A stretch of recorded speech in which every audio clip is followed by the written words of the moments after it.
Hey guys, tonight we're leaving the soot-blackened avenues, glittering ballrooms and catastrophically upholstered drawing rooms of Victorian Britain behind. Instead we're heading somewhere quieter, somewhere greener, somewhere apparently wholesome. We're stepping inside an ordinary Victorian village. On the surface, it looks almost offensively charming. There are thatched cottages beneath old elm trees, roses climbing around doorways, hens wandering across lanes, and a church bell marking the hours with the confidence of an institution that assumes everyone is listening. The blacksmith is striking iron beside the road, the baker is pulling warm loaves from the oven. A small dog is asleep beneath a cart. Somewhere, an elderly woman is staring through a lace curtain because another elderly woman has received a parcel. It is peaceful, it is picturesque. It is also damp, exhausting, intensely nosy, and held together by unpaid labour, informal credit, seasonal employment, and the sincere belief that cold air can enter your body through the ankles. This is the Victorian village as it was actually lived in, not the polished Christmas card version where everyone owns a red cloak and seems delighted to be carrying firewood.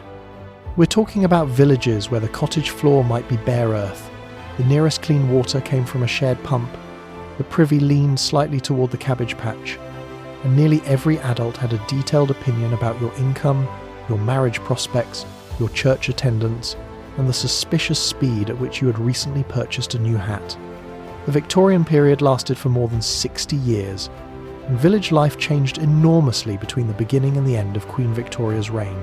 A mining village in Cornwall was not the same as a sheep farming settlement in Yorkshire, and neither resembled a prosperous village within commuting distance of London. So tonight, we'll settle into a broadly representative English village around 1875, when railways, compulsory schooling, postal services, and industrial goods had begun to transform rural life, but older customs still govern much of the day. If you're enjoying these slow journeys through history, please like the video and subscribe, but only if you genuinely want to. No pressure. It simply helps the channel reach more people who enjoy falling asleep while learning why their ancestors were permanently tired. And drop a comment telling me where you're listening from and what time it is for you. It is always 2 a.m. somewhere, usually in a room where someone has promised themselves they will watch only 10 minutes. The channel is also on Spotify, so you can find the link in the description if you prefer listening there. Now, dim the lights, put a fan on if you've got one, pull the blanket up, adjust the pillow for the 7th and hopefully final time. Get truly comfortable, because you are about to spend an entire day in a Victorian village and you have several urgent matters to consider. How early would you have to wake before the fire was warm enough to feel your fingers? Where would your drinking water come from? And what had the village ducks been doing near it? Would the local doctor cure your fever or simply make you colder, weaker, and significantly more expensive? How did anyone wash a week's worth of clothing without a machine? Indoor plumbing or the emotional support provided by a spin cycle? What happened if the harvest failed? Who decided whether your family deserved parish relief? Could you avoid the workhouse? Would the schoolmaster strike you for poor handwriting, lateness, whispering, fidgeting, staring out of the window, or possessing the general manner of a child? And most importantly, could you do anything remotely embarrassing without the entire village knowing before supper? Congratulations! You've just opened your eyes in rural England. The year is 1875. Queen Victoria has been on the throne for nearly 4 decades. The railway has recently reached the nearby market town. Your cottage is cold, your boots are damp, and someone's rooster has mistaken 4:30 in the morning for a reasonable contribution to public life. Welcome to the village. Everybody already knows you're awake. 1. Morning begins, before the sun has considered it. Let's begin with waking up, because the Victorian village does not believe in easing you gently into consciousness. You open your eyes beneath a heavy patchwork quilt, while the cottage around you sits in complete darkness. The fire has burned down to grey ash. Moisture has gathered on the inside of the small window, and the air beyond the blankets feels sharp enough to qualify as a personal criticism.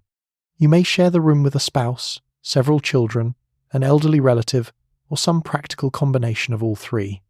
Privacy exists, but mainly as an idea enjoyed by people with larger houses.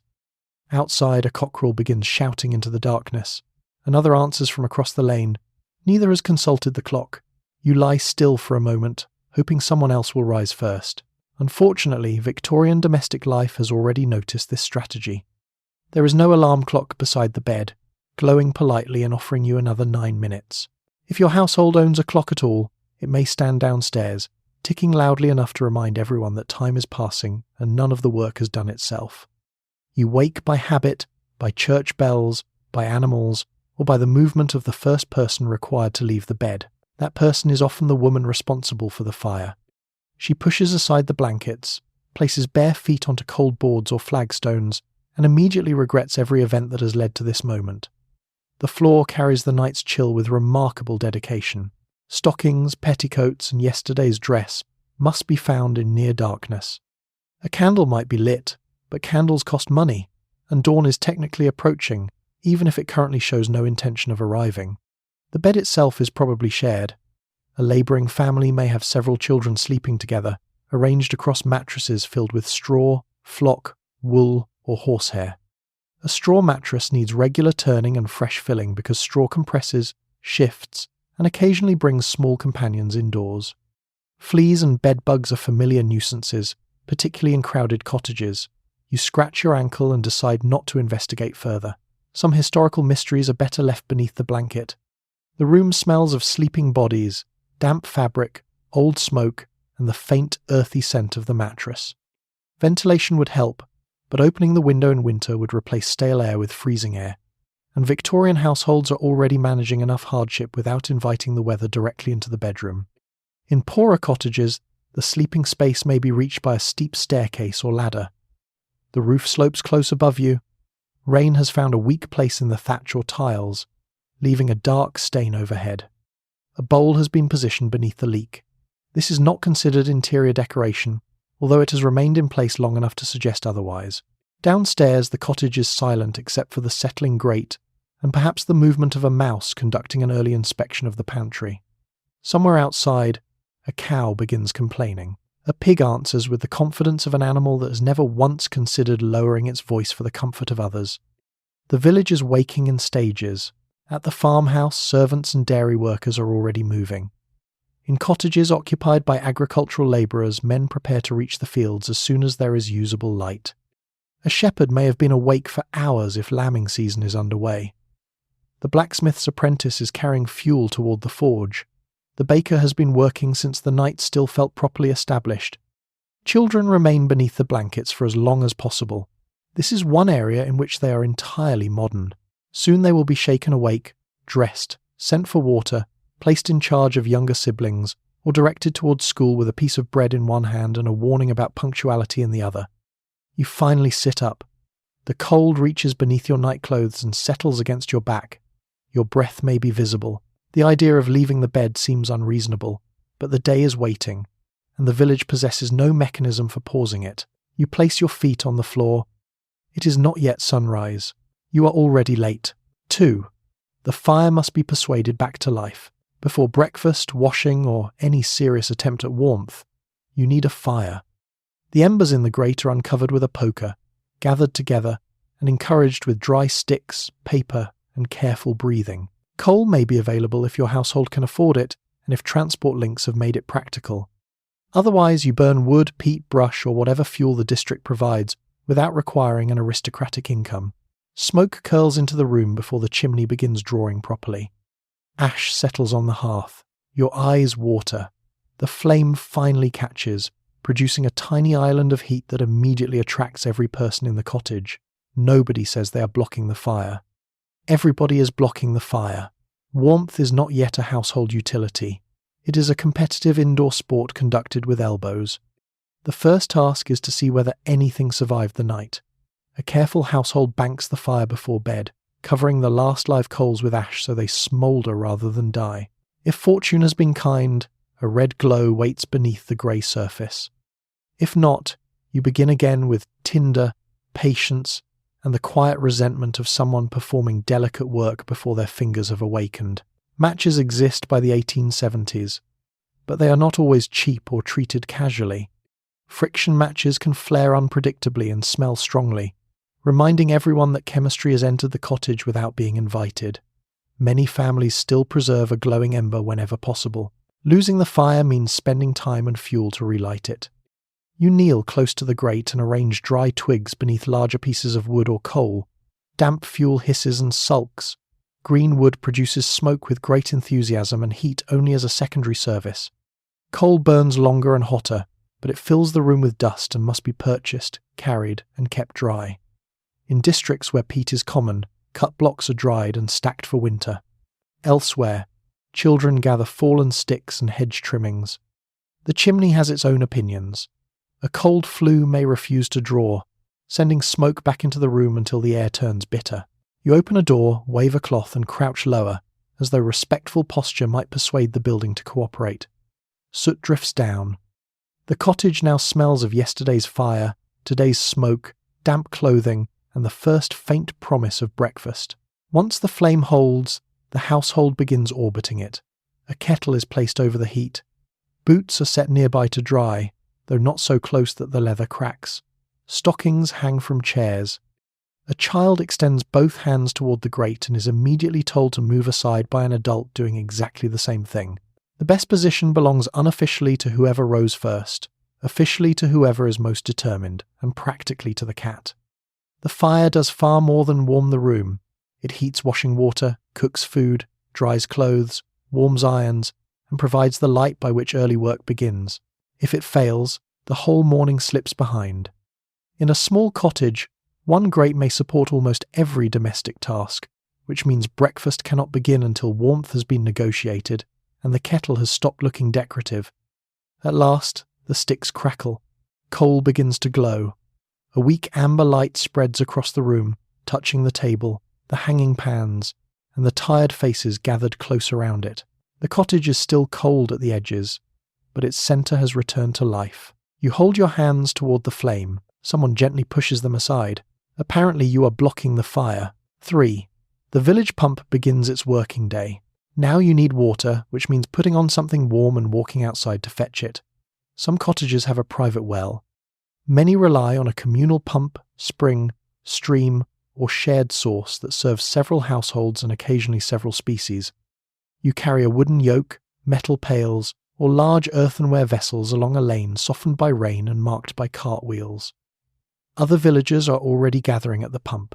This is where news travels, arguments develop, and private matters become public property before breakfast. You learn whose cow has gone dry, whose son has returned from town, and whose washing was observed hanging out on a Sunday.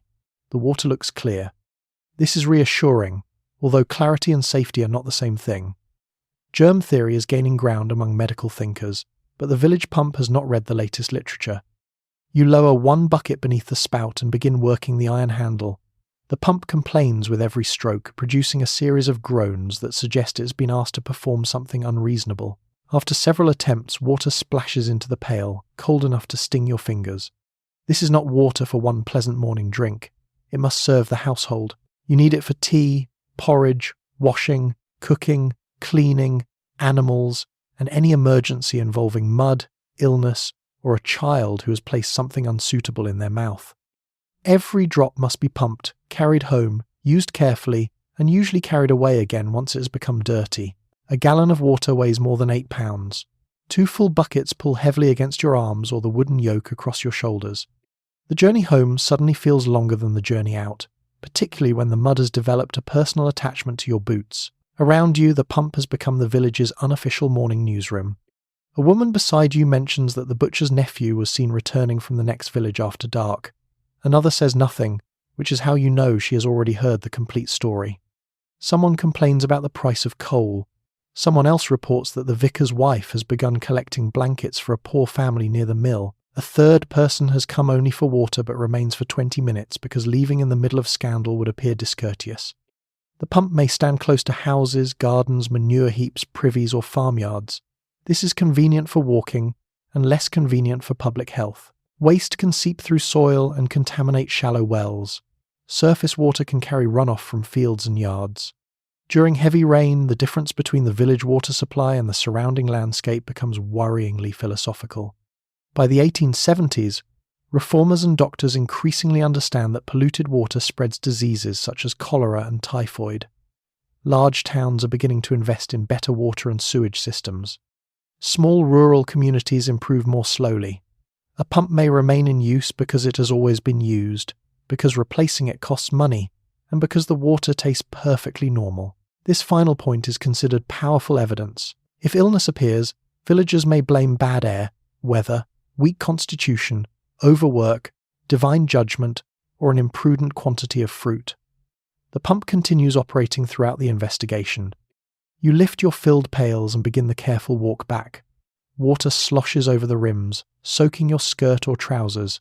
By the time you reach the cottage, part of your supply has returned to the road, where it is reunited with the mud from which everyone had hoped to keep it separate. Inside, the water is divided immediately. Some goes into the kettle, some fills the wash basin. The rest waits in a covered vessel, protected as far as possible from dust, ash, flies, wandering fingers, and the household cat. You set down the buckets and straighten your aching back. The family now has water. Naturally, someone has already used the last of it. 4. Washing is brief, cold, and highly selective. Let's talk about getting clean, or at least becoming presentable enough that nobody comments. You pour some of the newly carried water into a basin. Heating it requires fuel and time, so a full supply of warm water is not automatically yours simply because you have woken with expectations. Face, hands, neck, and perhaps arms receive immediate attention. The rest of you is managed according to custom, season, available privacy, and the household's tolerance for carrying more buckets. Soap may be homemade from animal fat and lye, or purchased in a hard commercial bar if money allows. It cleans effectively and treats your skin with the tenderness of a small agricultural tool. You wash quickly beside the fire, using a cloth that has served several related purposes. You are now officially refreshed, provided nobody conducts a detailed inspection. A full bath is possible, but it is not casual. First, someone must carry in enough water.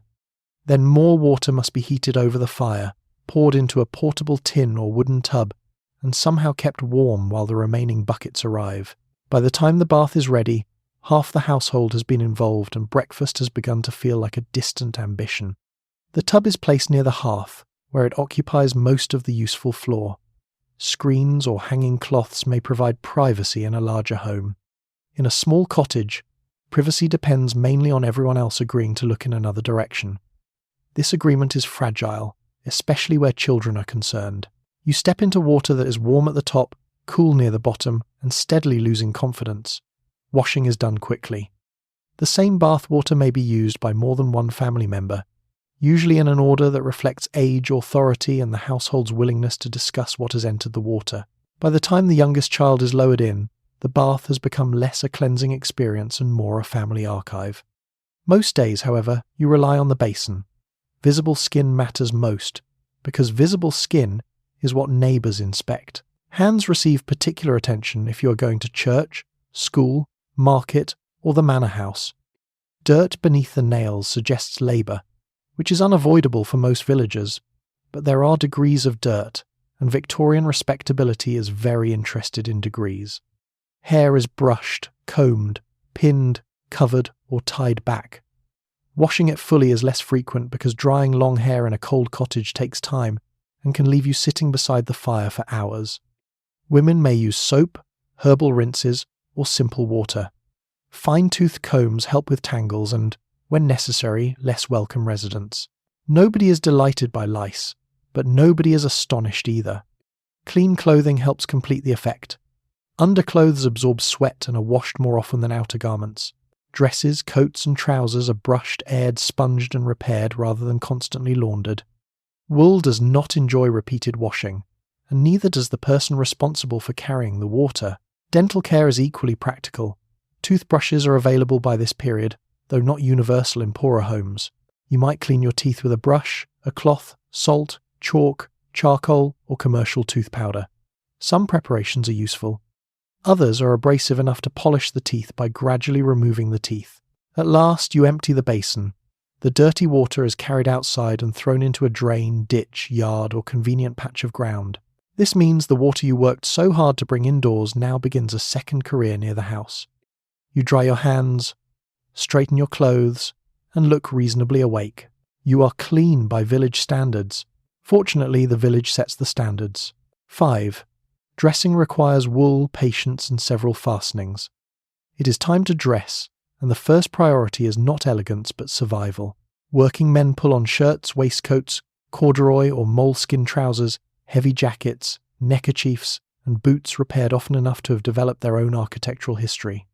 Working women wear shifts, stays or corsets, petticoats, sturdy dresses, aprons, stockings, caps, shawls, and boots built for mud rather than admiration. Clothing is expensive, rarely discarded, and repeatedly altered, patched, handed down, and turned inside out to expose less faded cloth. Children wear whatever can be made to fit them through negotiation with buttons and string. Nothing is casual.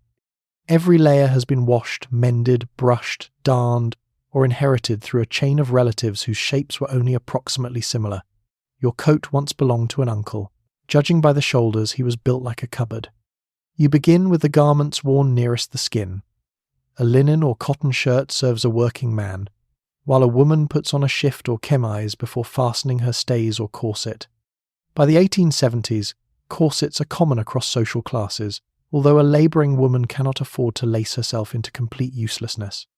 She must bend, lift, scrub, carry, and occasionally pursue a chicken with urgent intentions. Support matters. Breathing remains helpful. Over this come petticoats, often several in cold weather, followed by a plain wool or printed cotton dress. The fabric depends on income, season, and work. Wool keeps you warmer even when damp. Cotton is easier to wash but offers less comfort when an English wind comes through the hedge with administrative purpose. An apron protects the dress because an apron is cheaper to clean and replace.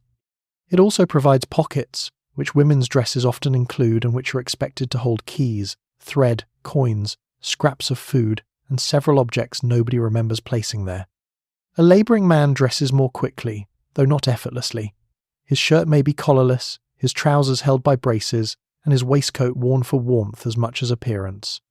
A smock frock still appears in some rural districts, particularly among shepherds and agricultural workers, though it is becoming less universal. Its loose, durable cloth protects the clothing beneath and gives you the appearance of a man prepared to discuss turnips at considerable length. Then come the boots. They are stiff, heavy, and frequently damp. Good boots cost dearly, so soles are patched and heels repaired until very little of the original pair remains.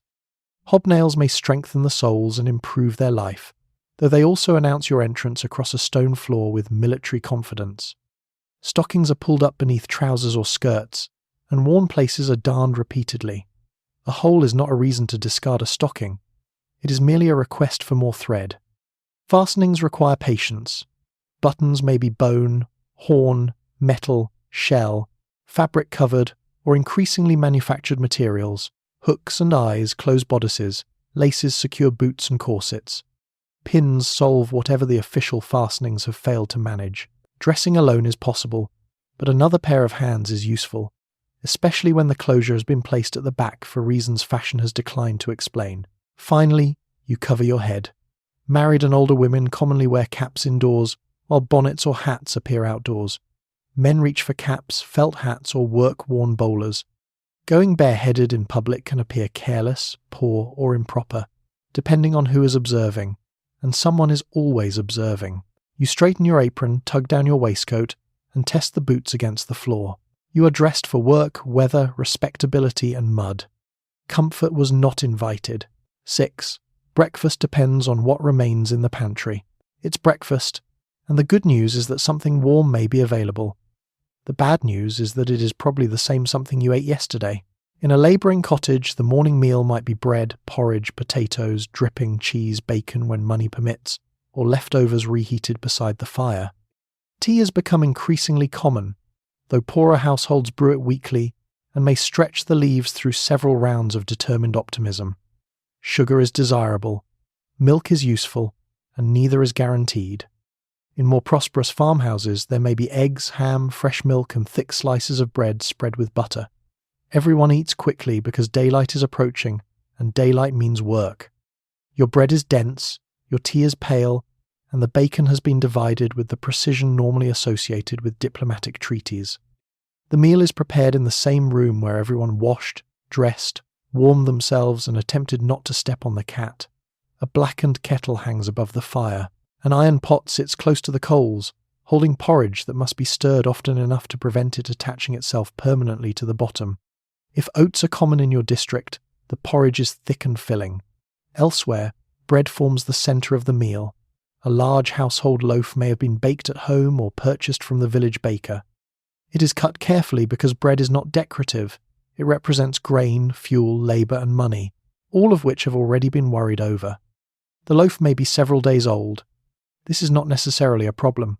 Stale bread can be toasted, softened in broth, soaked in milk, or eaten with enough determination that its age becomes irrelevant. Nothing edible is thrown away simply because it has become difficult. Victorian household economy is built on the belief that chewing is cheaper than replacement. Dripping, the fat saved from roasted meat, is spread over bread when butter is unavailable. It is rich, salty, and valuable. In poorer cottages, the appearance of meat fat may be more common than the appearance of meat itself. Bacon, if you have it, is cut thinly and shared. A few rashers can flavour potatoes or porridge for an entire family, particularly when everyone agrees not to examine the portions too critically. Milk depends on access to a cow, a nearby dairy, or enough money to purchase it. In a farming household, it may be fresh and plentiful during certain seasons. In a labourer's cottage, it may be reserved for children, infants, or anyone considered unwell. Eggs also vary with the hens, the weather, and whether selling them brings more benefit than eating them. Tea has become one of the great comforts of village life. By the late 19th century, imported tea is cheaper and widely consumed, even among working families. The leaves are measured carefully into the pot, brewed, poured, and sometimes brewed again. A weak cup is still hot, and warmth carries its own flavour before sunrise. You cradle the mug between both hands. It may be earthenware chipped at the rim and older than one of the children. The tea tastes faintly of tannin, smoke, and the water source everyone has agreed not to question. Conversation is practical. Someone asks about the weather. Someone else reports that the hens have stopped laying properly. A child is reminded to eat rather than dismantle the bread into small pieces. Another attempts to claim the largest portion and is corrected by several generations at once. In the farmhouse, breakfast can be more substantial. Ham, eggs, bread, butter, preserves, and perhaps cold meat appear on the table. Farm work requires energy, and prosperous households can provide it. Yet even here, the meal follows the rhythm of work rather than leisure. Cows have already been milked. Horses are waiting. Servants and labourers have duties that do not become less urgent because the yolks are perfectly cooked. You scrape the final porridge from your bowl and drink the last of the tea. The fire has strengthened. Grey light has begun showing through the window. Outside, carts move along the lane and boots cross wet ground. Breakfast is over. You are no longer hungry. You are merely expected to remain that way until midday. 7. The cottage reveals how much work it requires. Before you leave, look around the cottage, because every object in it demands attention. The floor must be swept. Ash must be removed. Bedding must be aired. Pots must be scrubbed with sand or ash. Food must be guarded from mice, damp, insects, children, and any animal that has quietly entered through a door left open for 6 seconds. A labourer's cottage may contain only 2 or 3 rooms, yet maintaining it consumes an astonishing amount of effort. Smoke discolours the ceiling. Damp creeps up the walls. Rush mats trap dirt with great loyalty. Furniture is sparse, practical, and expected to survive generations. The cottage looks simple because most of its complexity is being carried in somebody's arms. Usually a woman's arms. She has noticed this arrangement, although nobody has scheduled a meeting about it. You begin with the grate. Yesterday's ash is shovelled into a metal pan and carried outside, where it may be added to a midden, scattered on a path, or saved for cleaning. Fine dust rises as you work, settling over the hearth you are attempting to make respectable. The fire has only just been revived, so naturally your first duty is to surround it with airborne material that encourages coughing. Next comes the floor. Some cottages have wooden boards or stone flags. Poorer dwellings may still have packed earth, particularly in older or neglected buildings. Whatever the surface, it gathers mud, straw, soot, food crumbs, feathers, and evidence of every boot that crossed it yesterday. You sweep with a stiff broom, pushing the dirt toward the doorway. This would be easier if nobody walked through while you were doing it. Someone walks through while you are doing it. The bedding upstairs also needs attention. Blankets and quilts absorb moisture during the night, especially in crowded rooms where several people sleep with the windows shut against the cold. You pull back the covers and, when weather allows, open the small casement window to let in fresh air. Fresh air arrives accompanied by cold, drizzle, and the neighbours' chimney smoke. Mattresses stuffed with straw, flock, wool, or feathers must be shaken and turned. Straw fillings are replaced when they become flattened, damp, or too heavily occupied by insects. Bedbugs hide in wooden frames and cracks. Fleas travel freely between people, bedding, animals, and floors, treating the cottage as a transport network designed for their convenience. Downstairs, the breakfast things are waiting. Plates, mugs, spoons, and cooking pots are washed in a basin rather than beneath a flowing tap. Hot water is valuable, so cleaning may begin with whatever remains from another task. Greasy pans are scoured using sand, ash, soda, or a rough cloth. The iron cooking pot has developed a blackened surface through years of use. You scrub it until it reaches the household standard of cleanliness, which does not mean shiny. It means nobody can identify last night's supper with certainty. Food storage requires equal vigilance. Without refrigeration, milk turns quickly, meat must be salted or eaten, and bread attracts mice with almost professional efficiency. Flour, oats, tea, sugar, and dried goods are kept in jars, tins, wooden boxes, or cupboards. Everything must be covered. The cottage cat is expected to manage rodents, though its understanding of employment is flexible. It may catch 3 mice in one night, or sleep beside the flour bin while one walks past its nose. Water must be carried out as well as in. Slops from washing and cooking are emptied into the yard, ditch, drain, or garden. Chamber pots require attention. Scraps are fed to hens or pigs when suitable. Bones may be saved for stock. Ash, grease, worn cloth, string, and paper all have possible uses. Nothing is casually thrown away because almost nothing arrived casually in the first place. By the time the table is wiped, the beds aired, the floor swept, the animals fed, and the pots stacked, the cottage looks quiet again. A visitor might enter and remark on its simplicity. You look at the broom in your hand. Simple is certainly one word for it. 8. The lane is mostly mud with occasional road. Now you step into the village itself. The lane curves between cottages, gardens, barns, and hedges, appearing charming from a distance and much less committed to your footwear at close range. Properly paved roads are rare in small settlements. Rain turns the surface to mud. Dry weather replaces mud with dust. Horses, cattle, pigs, geese, carts, and human beings share the route without marked lanes or a formal dispute resolution process. Ditches run beside the road, carrying rainwater and whatever else households have thrown into them. The air smells of wood smoke, wet earth, manure, baking bread, and animals conducting ordinary animal business. You lift your skirt or watch your boots carefully. A cart approaches. A flock of geese refuses to move. The village possesses no traffic lights, but it does have an elderly man leaning on a gate and judging everyone's technique. The lane is more than a road. It is the village's notice board, playground, meeting place, and occasional livestock enclosure. Cottage doors open directly onto it. Chickens scratch beneath hedges. Children roll hoops around carts, and are repeatedly told not to stand where a horse might reasonably expect the road to be. You keep to the firmer edge, where grass and gravel offer slightly better footing. This works until a wagon passes and forces you toward the ditch. The driver gives a brief nod, which appears apologetic until one wheel drops into a rut and sends brown water across your boots.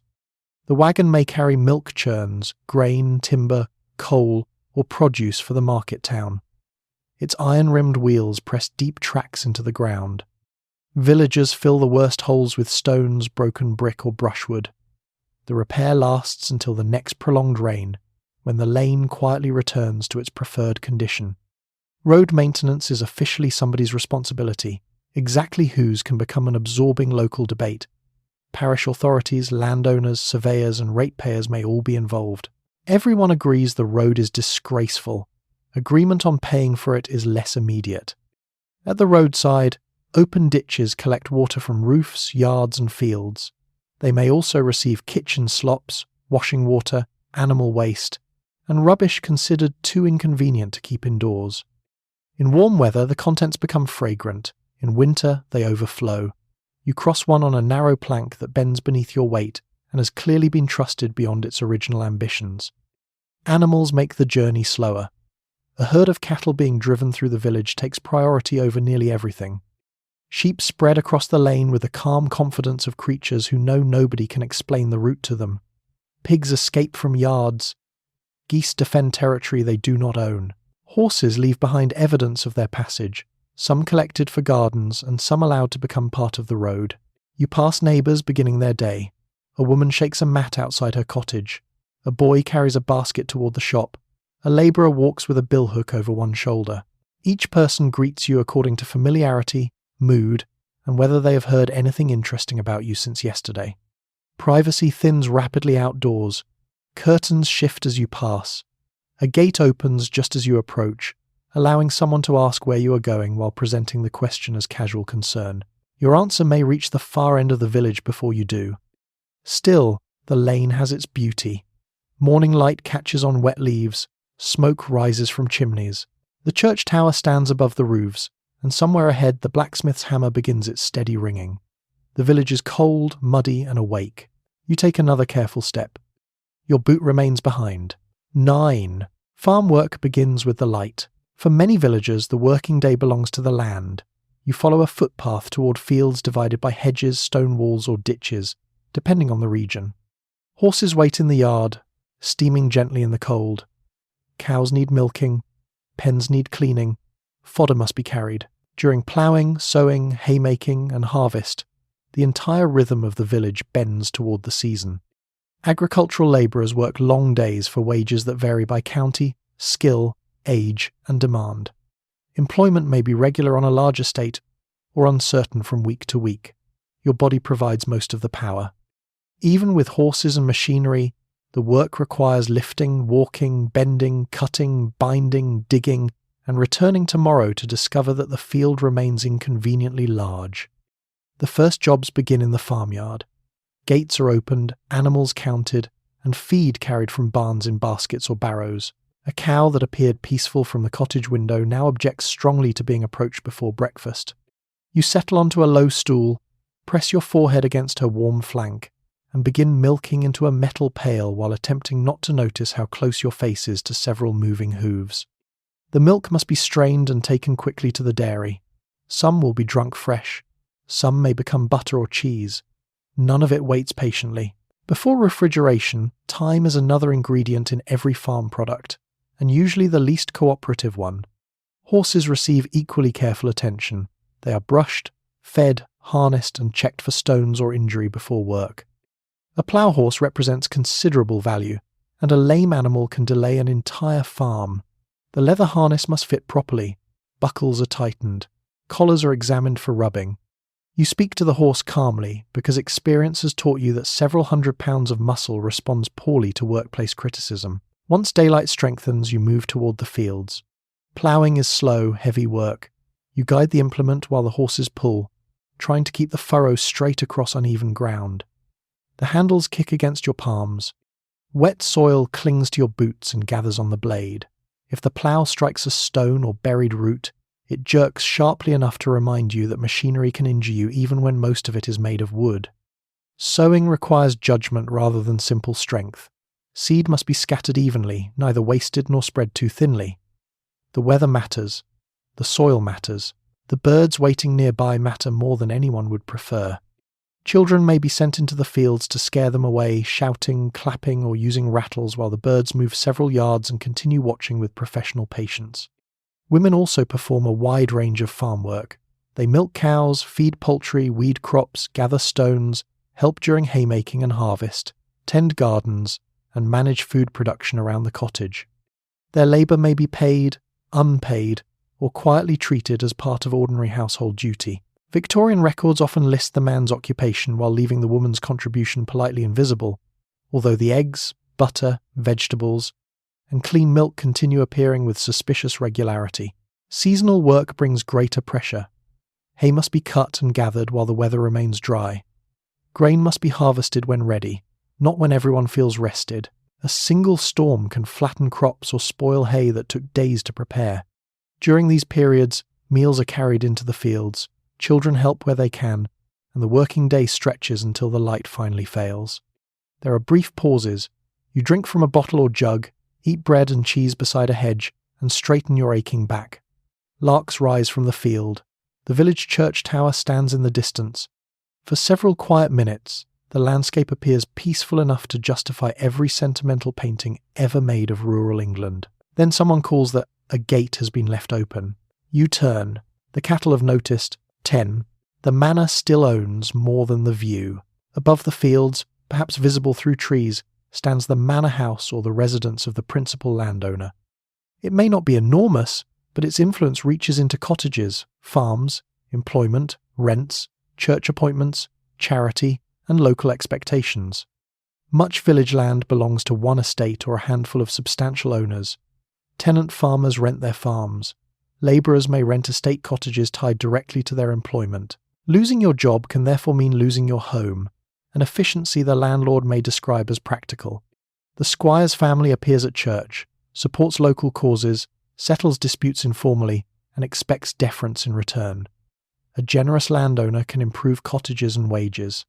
A negligent one can leave roofs leaking for decades. Victorian rural government is partly official and partly a system of knowing whom one must never irritate near rent day. As you cross the edge of the estate, the differences become visible. Hedges are trimmed more neatly, gates bear fresh paint. A carriage road curves toward the house with a smoothness the village lane has never personally experienced. Beyond it lie lawns, ornamental trees, kitchen gardens, stables, and perhaps a lake created by persuading a stream to behave more decoratively. The manor is not simply a large home. It is the centre of a small economy. Gardeners, grooms, coachmen, gamekeepers, housemaids, cooks, footmen, laundry workers, and estate labourers may all depend upon it for wages. Local tradespeople repair roofs, mend harnesses, deliver meat, supply candles, and wait with varying patience for accounts to be settled. Employment brings security, but also scrutiny. The estate office knows who works where, who occupies which cottage, and whether rent is overdue. A labourer who quarrels with the steward may discover that disagreement has an impressive number of practical consequences. The steward manages farms, tenants, repairs and payments on the owner's behalf, making him one of the most important men in the district, despite rarely appearing in sentimental paintings. Tenant farmers occupy an uneasy middle position. They may live comfortably, employ several labourers, and manage substantial acreage, yet the land remains another man's property. Leases determine what they can grow, which buildings they must maintain, and how improvements are financed. A good harvest strengthens them. A poor one does not persuade the rent to become philosophical. The landowner's influence reaches into the church as well. In many parishes, the right to present a clergyman to the living belongs to a patron, often the local squire or another major proprietor. This does not mean the landowner writes the sermon, although some behave as if they have reviewed the draft. It does mean spiritual leadership can be shaped by property connections as well as religious calling. Charity follows the same pattern. The manor may distribute coal, blankets, soup or meat during hard winters. School prizes may be presented by the squire's wife. Elderly villagers may receive small pensions or gifts. Such help can be sincere and valuable, especially where formal relief is harsh. It also comes wrapped in expectation. Gratitude should be visible. Church attendance should be regular. Political opinions should not become adventurous. You may see the family only at a distance. The squire rides past on horseback. His wife visits the school. Their children appear in the family pew wearing clothes that have never met honest mud. Yet decisions made inside the manor can alter the whole village, from cottage repairs to employment, rents, drainage, and access to common paths. You look back toward the house above the trees. It owns the fields, several roofs, most of the jobs, and possibly the vicar. The view, at least, remains free. 11. Laundry occupies an entire geography of misery. Back at the cottage, washing day has begun, and washing day is not a small household chore. It is an event with fuel requirements. Water must be carried heated in a copper, mixed with soap, and used to soak clothing and linen. Fabric is scrubbed, beaten, rubbed, rinsed, wrung, lifted, and carried while wet, which is when every sheet acquires the weight and personality of an uncooperative adult. Stains are attacked with soda, lye, sunlight, boiling, and inherited knowledge. Hands become red and cracked. Steam fills the room.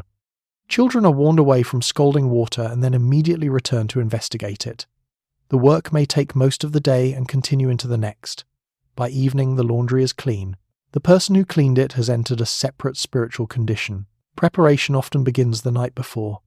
White linen, shirts, shifts, aprons, towels, and bedding are sorted according to colour, fabric, and how firmly they have attached themselves to the week's dirt. The worst pieces are soaked in tubs with soap or washing soda. Stains receive individual treatment, based on experience rather than anything resembling a printed care label. Blood, grease, mud, soot, milk, and food each require their own approach. Some marks are rubbed with soap. Others are treated with salt, lemon, chalk, or substances handed down through generations with the confidence of family scripture. The explanation may be vague. The results are what matter. Early in the morning, the copper is filled. This large metal vessel may be built into the corner of the wash house or stand near the cottage fire. Water must be carried to it one bucket at a time. Fuel is placed beneath it, and the household begins waiting for an impressive quantity of cold water to reconsider its position. Once it boils, white linen is stirred using a wooden stick or laundry dolly. Clothes are lifted with tongs, transferred to a tub, and scrubbed against a ridged washboard. Every movement requires pressure. You rub collars, cuffs, hems, and stained sections until your shoulders ache and your fingers begin to feel as though they belong to someone working in a nearby cottage. Soap is valuable, so it is used carefully. Some households buy hard yellow soap from the village shop. Others make their own from animal fat and lye, producing a bar that cleans linen effectively and removes any lingering softness from the hands using it. After washing comes rinsing. More clean water is needed, which means another journey to the pump. Soap left in the cloth can irritate the skin and stiffen the fabric, so rinsing must be thorough. The garment is plunged, lifted, squeezed, and plunged again. Then it must be wrung. A mechanical mangle may exist in a prosperous household or be shared among neighbours. Its rollers press water from the fabric, although fingers, ribbons, and loose hair must be kept well away. Without one, you twist each item by hand or with another person gripping the opposite end. A wet sheet becomes a long domestic argument in which neither participant is allowed to release their side. Outside, lines are stretched between posts, trees, walls, or hedges. Shirts and linens flap above the garden. Smaller items are spread over bushes. Fine weather is welcomed with unusual intensity because rain can undo an entire morning's labour in minutes. Villagers notice what has been hung out. The condition of your linen offers clues about your income, habits, family size, and recent illnesses. Washing is private household work displayed publicly across the garden. At last the fabric dries. It is folded, ironed where necessary, mended, and returned to drawers, hooks, beds, and bodies. Within hours, somebody spills broth down a freshly washed shirt. You watch the stains spread. Next washing day has officially begun. 12. Children discover that childhood includes employment. Let's turn to the village children, because their morning is not entirely devoted to hoops, marbles, and meaningful encounters with friendly ponies. Children fetch water, gather fuel, scare birds from crops, mind babies, clean cottages, carry meals to workers, help with animals, and perform any task adults consider suitable for hands of that size. Older children may work regularly on farms or in nearby industries. Reforms have begun limiting the worst forms of child labour, and schooling is becoming a greater part of daily life. But family survival still depends on practical contributions. A child who can carry a bucket is a child who will soon be asked to carry a bucket. Play exists between duties, often outdoors and with few purchased toys. Imagination is free, which is fortunate because almost everything else is expected to be useful. Your responsibilities begin almost as soon as you can understand an instruction and walk in roughly the correct direction. A small child may gather sticks from beneath hedges, feed hens, collect eggs, or watch a younger sibling while an adult tackles heavier work. Whether you are genuinely old enough to supervise an infant is less important than whether someone else is available. By 6 or 7, you can carry messages, sweep floors, weed gardens, pick stones from fields, and take meals to labourers. You may also be sent to the village shop with a coin and a list repeated several times. Losing either would produce consequences remembered well into adulthood. Farm children learn the habits of animals early. You know which cow kicks, which pony bites, and which goose has somehow become the household's senior authority. You collect eggs with careful hands, scatter feed, open gates, and close them again with unusual seriousness.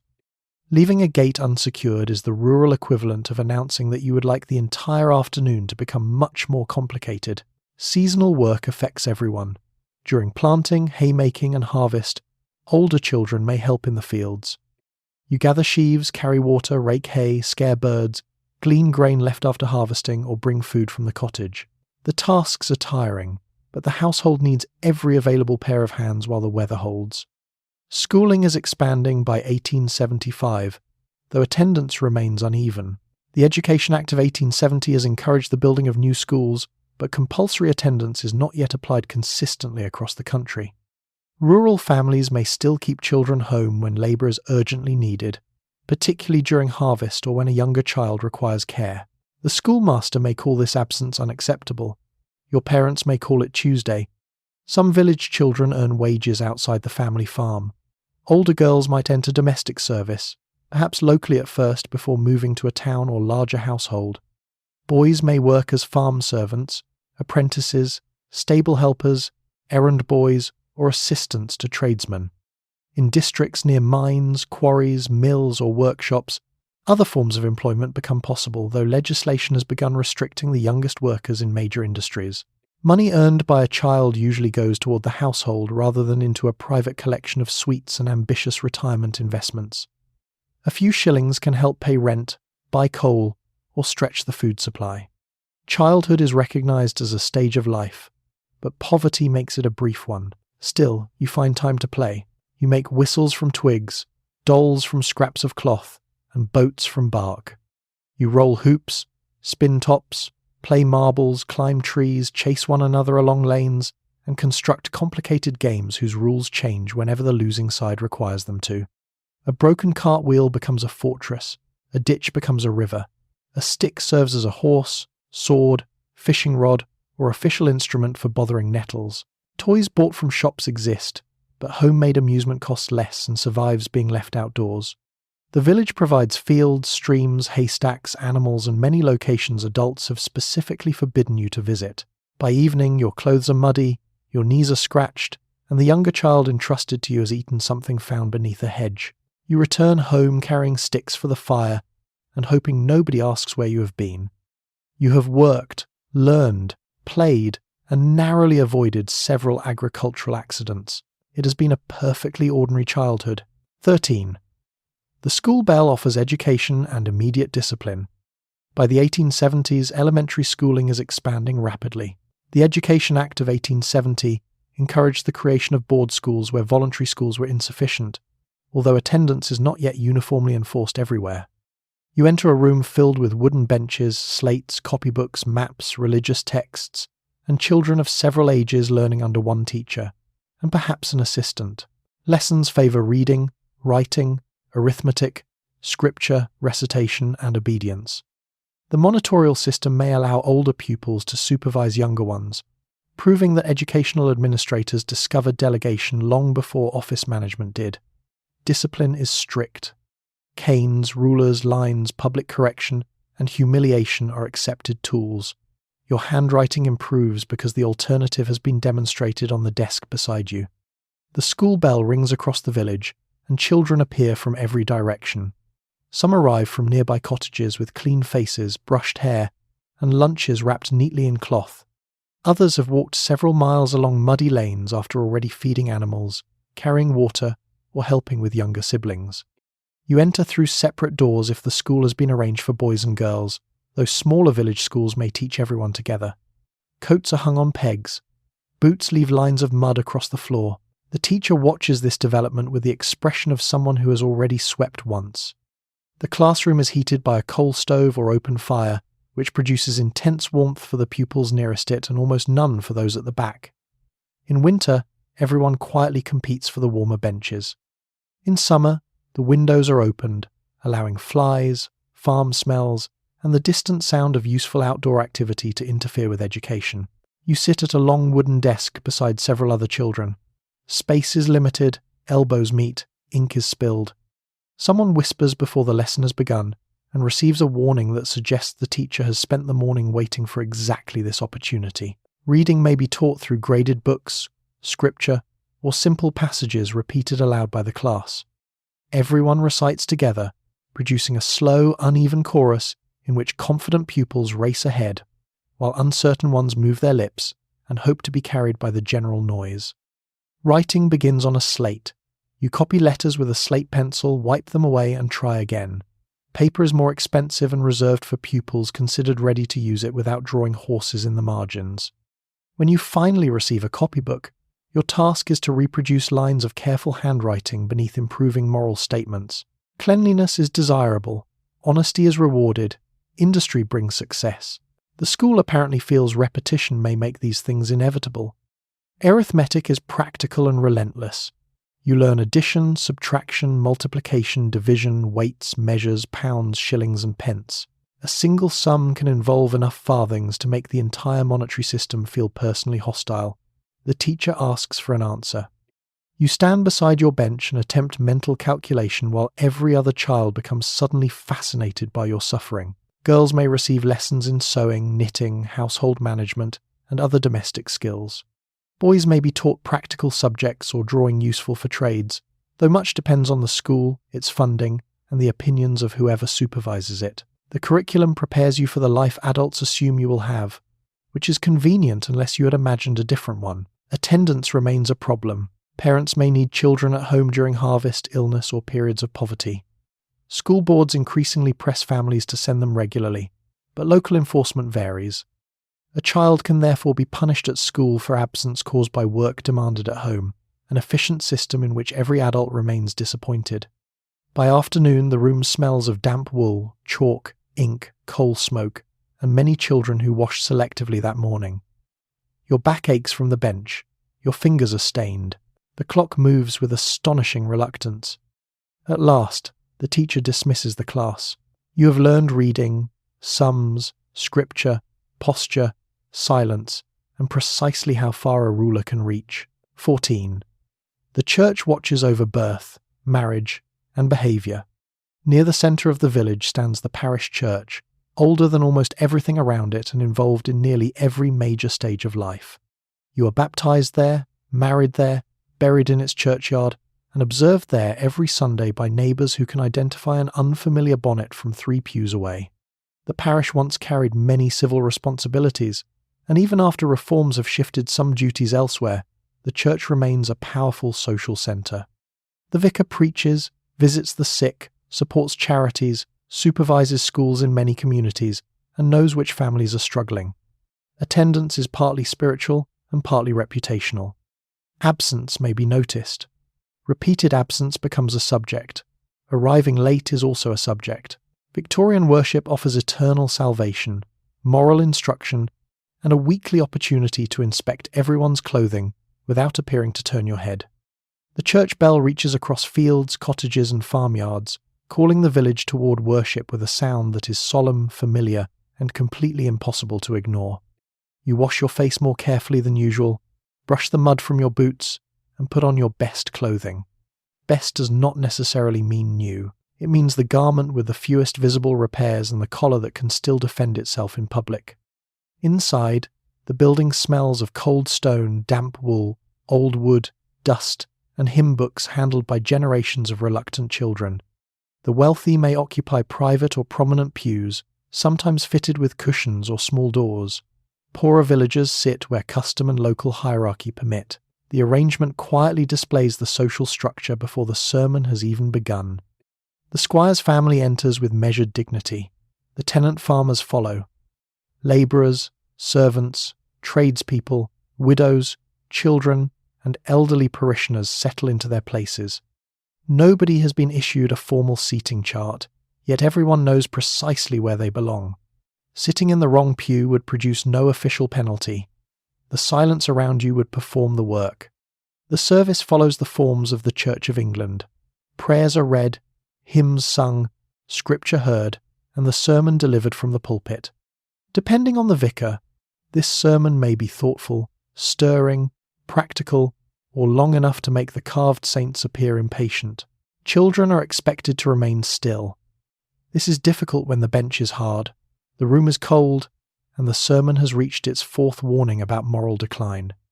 A whispered question may earn a sharp look from a parent. Continued movement may result in consequences once the family returns home, where the standards of Christian mercy become temporarily interpretive. The church is also where village records are kept. Baptisms, marriages, and burials are entered into parish registers, preserving names and relationships that may otherwise leave little written trace. When a child is baptized, the family gathers around the font. When a couple marries, banns are normally read publicly on 3 Sundays beforehand, allowing anyone aware of a legal obstacle to raise it before the ceremony. This ensures that the entire parish receives advance notice of the marriage and adequate time to form an opinion. Death brings you back through the same church door. The bell tolls, neighbours gather. The coffin is carried into the churchyard, where generations of villagers lie beneath weathered stones or unmarked earth. The church, therefore, stands at the centre of both celebration and grief, familiar enough to offer comfort even when it cannot offer answers. Not every villager worships there. Methodists, Baptists, Congregationalists, and other nonconformist groups maintain chapels in many rural communities. Religious divisions can shape friendships, marriages, schooling, politics, and business. Whether you attend church or chapel may reveal almost as much about your family as your name does. At last, the service ends. People step outside into the daylight, exchanging greetings beside the graves. The vicar shakes hands. Children recover their natural movement. Adults begin discussing the weather, the crops, and who was absent. You came to consider eternity. The village has chosen to discuss Mrs. Turner's new bonnet. 15. The vicar's visit requires sudden respectability. Sooner or later, the vicar walks up your garden path. This may mean pastoral concern, charitable assistance, school business, religious instruction, or the discovery that someone has mentioned your husband's enthusiasm for the public house. You straighten the room, wipe a chair, move anything questionable from sight, and arrange the children into a condition resembling innocence. Clergymen vary enormously. Some are devoted, practical, and deeply involved in village welfare. Others treat the parish as a comfortable living and deliver sermons with the energy of men reading warranty conditions. Their wives often organise sewing circles, mothers' meetings, food relief, and visits to poor households. The visit is meant to comfort you. It does, once you have worked out precisely why he has come. You see him through the window before he reaches the door. His dark coat appears beyond the hedge, moving steadily between the cabbages. There is no time for meaningful cleaning, only the rapid rearrangement of evidence. A stocking awaiting repair disappears beneath a cushion. Yesterday's plate is moved from the table to somewhere less visible. One child is told to wipe another child's face, producing 2 dirty children and a damp sleeve. The dog begins barking with the enthusiasm of an animal, announcing that respectability has failed to secure the perimeter. When the knock comes, you open the door with an expression suggesting the household has spent the morning quietly reading scripture rather than shouting about a missing boot. The vicar enters, removes his hat, and accepts the chair you have just cleared. In poorer cottages, he is immediately aware of the cold, damp, crowding, and limited food. A conscientious clergyman may know which labourer has been ill, which widow is behind with her rent, and which family has stopped sending children to school because their shoes have worn through. He asks after your health. This simple question can lead in several directions. You may admit that your youngest has been coughing. He might recommend the doctor, arrange broth from the manor kitchen, or ask his wife to visit. If work has been scarce, he may offer a coal ticket, clothing from a parish collection, or a small amount from a charitable fund. Such help can make a real difference during a difficult week. It may also come with advice. You should attend church regularly. The children must be punctual at school.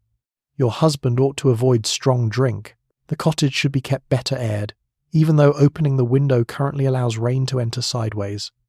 Assistance and instruction travel together so often that villagers learn to receive both with the same grateful expression. The vicar is not merely a preacher.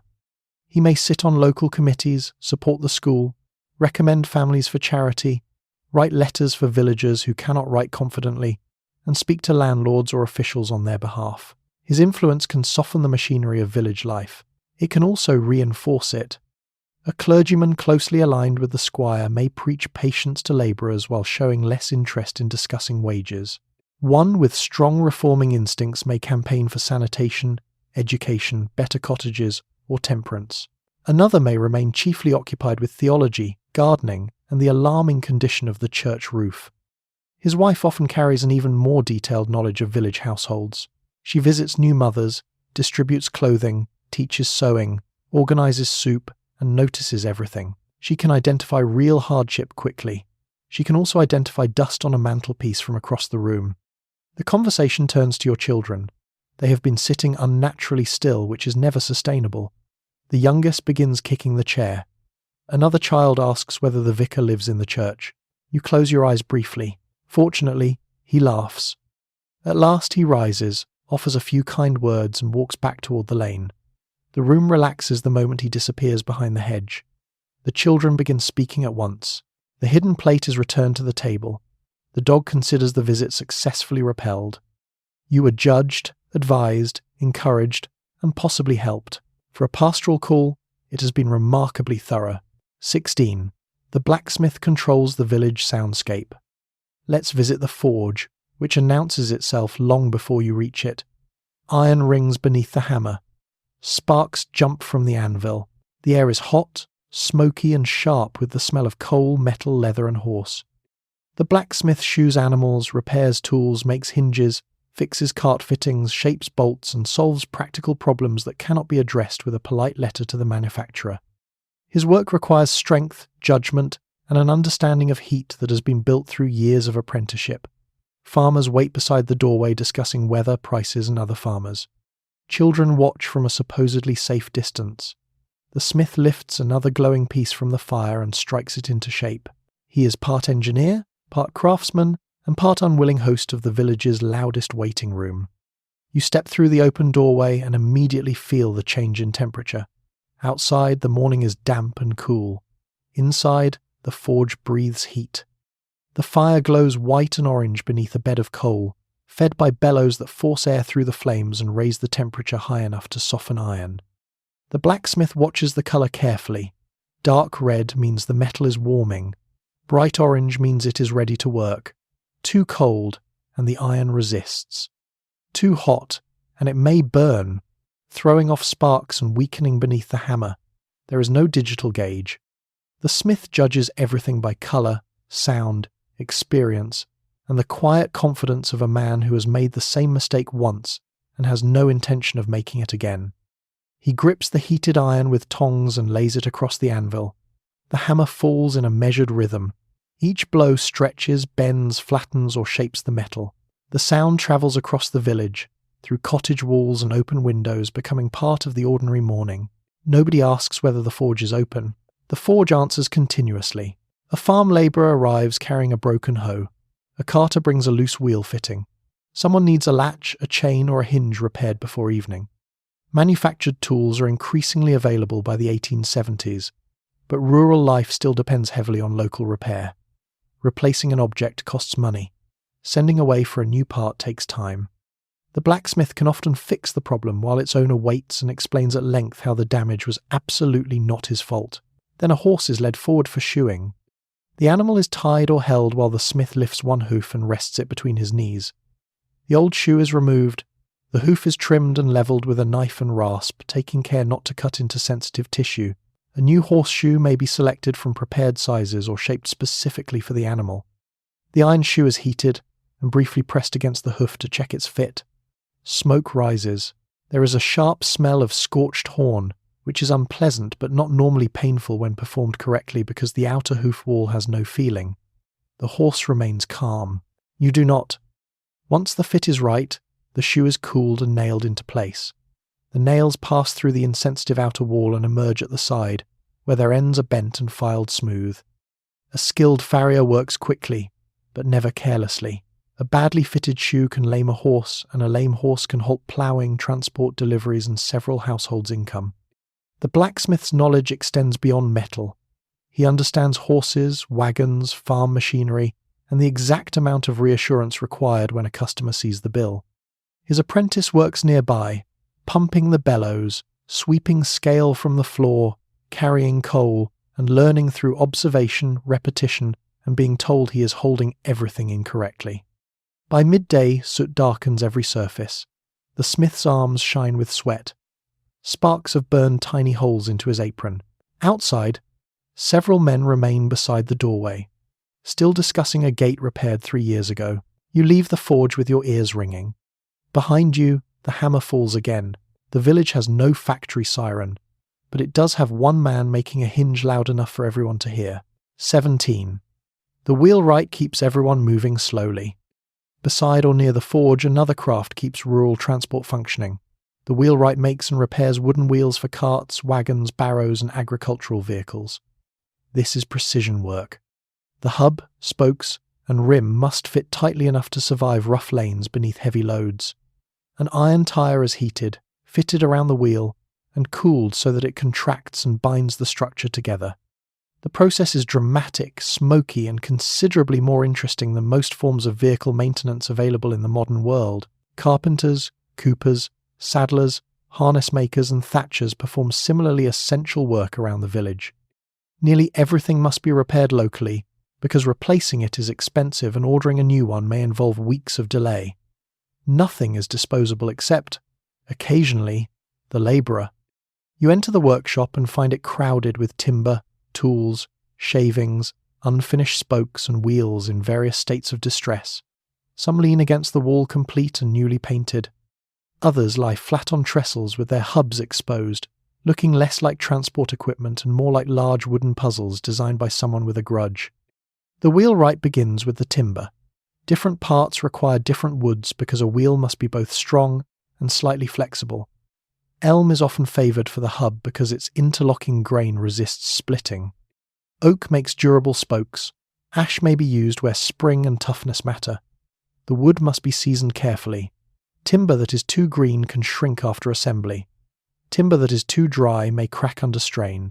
A wheel assembled from badly prepared wood can fail on the road beneath a loaded cart, which is an inconvenient moment to discover that somebody rushed the drying process. The hub is turned and bored to receive the axle. Mortises are cut around it for the spokes, each opening positioned with careful accuracy.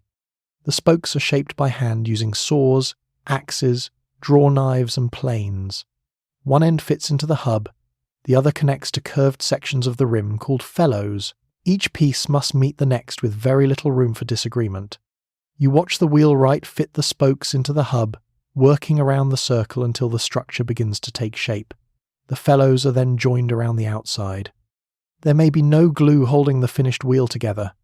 Tight joints, skilled fitting, and the pressure of the iron tyre provide the strength. This is where the blacksmith becomes involved. A strip of iron is measured, heated, bent into a ring, and welded at the ends. The finished tyre is made slightly smaller than the wooden wheel. This appears to be a mistake, until you remember that the entire trade depends on understanding materials better than the customer does. The iron ring is heated over a circular fire until it expands. Several men lift it with long tongs and lower it over the wooden rim. Smoke rises immediately. Water is poured across the wheel to prevent the timber from scorching and to cool the iron rapidly. As the tyre contracts, it grips the felloes and pulls the entire wheel together. Steam rolls across the yard, the wood hisses, the iron settles into place. Children gather at the edge of the workshop to watch, having been warned not to come closer and therefore standing exactly as close as they believe they can defend later. Once cooled, the wheel is examined for alignment. If it is not true, the cart may shake, drag, or wear unevenly. The wheelwright checks the dish, the slight outward angle built into many wheels to help them bear side loads. He studies the rim, turns the wheel, and listens for any sign that the joints are not seated properly. The customer also studies it, mostly to give the impression that he understands what is happening. A broken wheel can stop almost every form of village movement. Grain cannot reach the mill, milk cannot reach the station, timber remains in the wood, produce misses the market. A family journey becomes a roadside discussion involving mud, horses, and several men offering the same advice with increasing volume. You leave the workshop as another cart arrives, with a cracked spoke and an owner insisting that it failed without warning. The wheelwright looks at the damage. The wheel, unlike its owner, has clearly provided several. 18. The village shop runs on credit and memory. By mid-morning the village shop is open. Inside, Shelves and drawers hold tea, sugar, candles, soap, tobacco, flour, ribbons, patent medicines, needles, bootlaces, writing paper, spices, and objects nobody remembered needing until they saw them.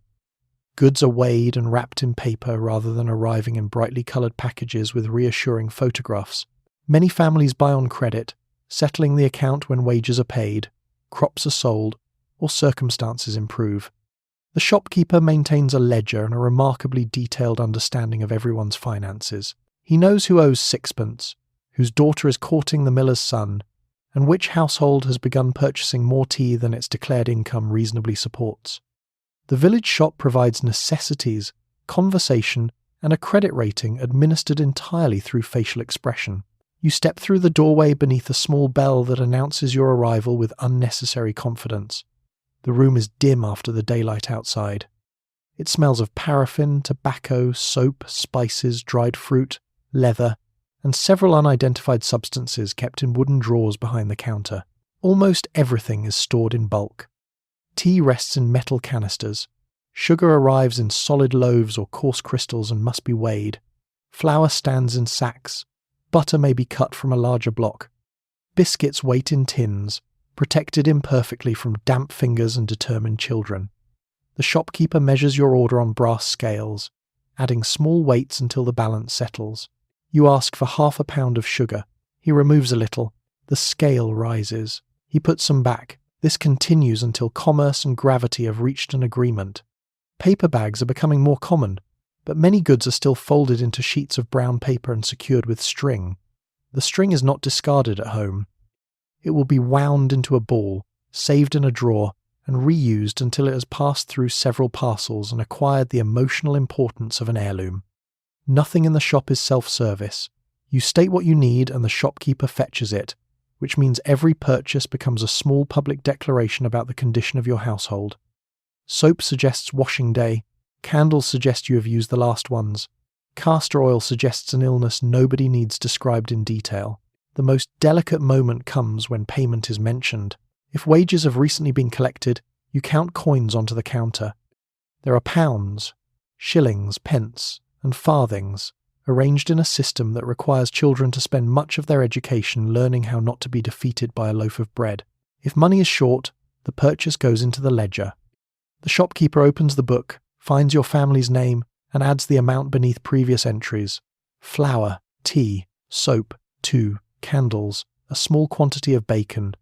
The total waits patiently until payday, harvest, or some other financial event arrives to rescue it. Credit allows poor families to survive between payments, especially when agricultural work is irregular. It also creates dependence. The shopkeeper may extend kindness during illness or unemployment, but he cannot do so forever. If the debt grows too large, his welcome becomes cooler. The weighing becomes more exact. Conversations end sooner. The shop also serves as a meeting place. A farmer asks whether the post has arrived. 2 women discuss the price of butter while listening carefully to a third conversation. A child presses their face toward the biscuit tin and is reminded that looking is free only while done from a respectful distance. News travels quickly across the counter. A position has opened at the manor. The railway timetable has changed. Someone has received a letter from Canada. Someone else has ordered an unusual quantity of ribbon and is therefore almost certainly planning something. The shopkeeper does not gossip. He merely receives information from every household and remains available when others wish to exchange it. Before leaving, you notice a display of patent medicine promising relief from coughs, weakness, sleeplessness, poor digestion, nervous exhaustion, and several other conditions that appear unrelated. Its ingredients are not listed clearly. This is considered less alarming than it should be. You collect your parcel and step back into the lane. The shopkeeper has supplied your tea, sugar, candles, and soap. He has also recorded your debt, noticed your worn sleeve, and formed a preliminary view of your daughter's romantic future. Customer service is exceptionally thorough. 19. The baker produces bread and community intelligence. The smell of baking draws you toward the bakery, where the oven has been hot since before dawn. Bread is central to the rural diet, and the village baker may produce loaves for sale while also allowing families to bring dough, pies, or other dishes to be cooked in the communal oven for a fee. Flour quality varies. White bread carries status, while coarser brown or mixed grain loaves are more common among poorer households. Regulations attempt to prevent adulteration, although commercial creativity remains active. The baker works in intense heat, lifting heavy batches with long wooden peels. Customers arrive throughout the morning and exchange information while waiting. By the time your loaf is wrapped, the baker knows about the argument at the pump. He does not spread gossip. He merely distributes bread in an unusually well-informed manner. You enter through a door dusted pale with flour. The bakehouse is warmer than most cottages will become all day. Heat rolls from the brick oven. Wooden troughs, baskets, sacks, and long-handled peels occupy every useful surface. The baker has been awake since the village still belonged to owls. Dough must be mixed, kneaded, left to rise, divided, shaped, and baked before customers begin arriving. Yeast may come from brewing, saved dough, or prepared mixtures, and its behavior changes with temperature. Too cold, and the loaves rise slowly. Too warm, and they become overconfident before collapsing. Bread has moods. The baker manages them before sunrise. Flour arrives from a local mill or merchant in heavy sacks. Fine white flour costs more because producing it requires greater sifting and removes much of the bran. A pale loaf therefore suggests money and refinement. Darker bread is cheaper, denser, and often more filling. Respectability, as usual, has selected the less practical option. The dough is worked by hand in large batches. The baker presses, folds, turns, and stretches it until the texture feels right. There is no timer or machine completing the difficult part. Experience lives in his hands. He judges the dough by touch, and the oven by colour, heat, and long practice. Once the oven is ready, loaves are slid onto the hot floor with a wooden peel. The baker works quickly because an open oven loses heat, and because several customers are waiting with expressions suggesting their hunger is his personal failure. Not everything inside belongs to him. A woman arrives carrying a covered pie assembled at home. Another brings a pudding or a dish of meat and vegetables for cooking in the retained heat. Paying the baker can be cheaper than using household fuel. Each dish must be marked or remembered so that it returns to the correct family. Nobody wants their rabbit pie exchanged for a neighbour's turnips. The weight and quality of bread matter. Customers know what they expect for their money, and officials may inspect loaves and measures. Adulteration has long troubled the trade. Alum has been used to whiten inferior flour, while other substances can bulk out a loaf. Food laws are strengthening, but enforcement still depends on inspection, and someone admitting that the bread behaves more like building material than breakfast. At the counter, coins are counted, or another entry is made in a credit book. A child waits beside the door, staring at a currant bun with focused devotion.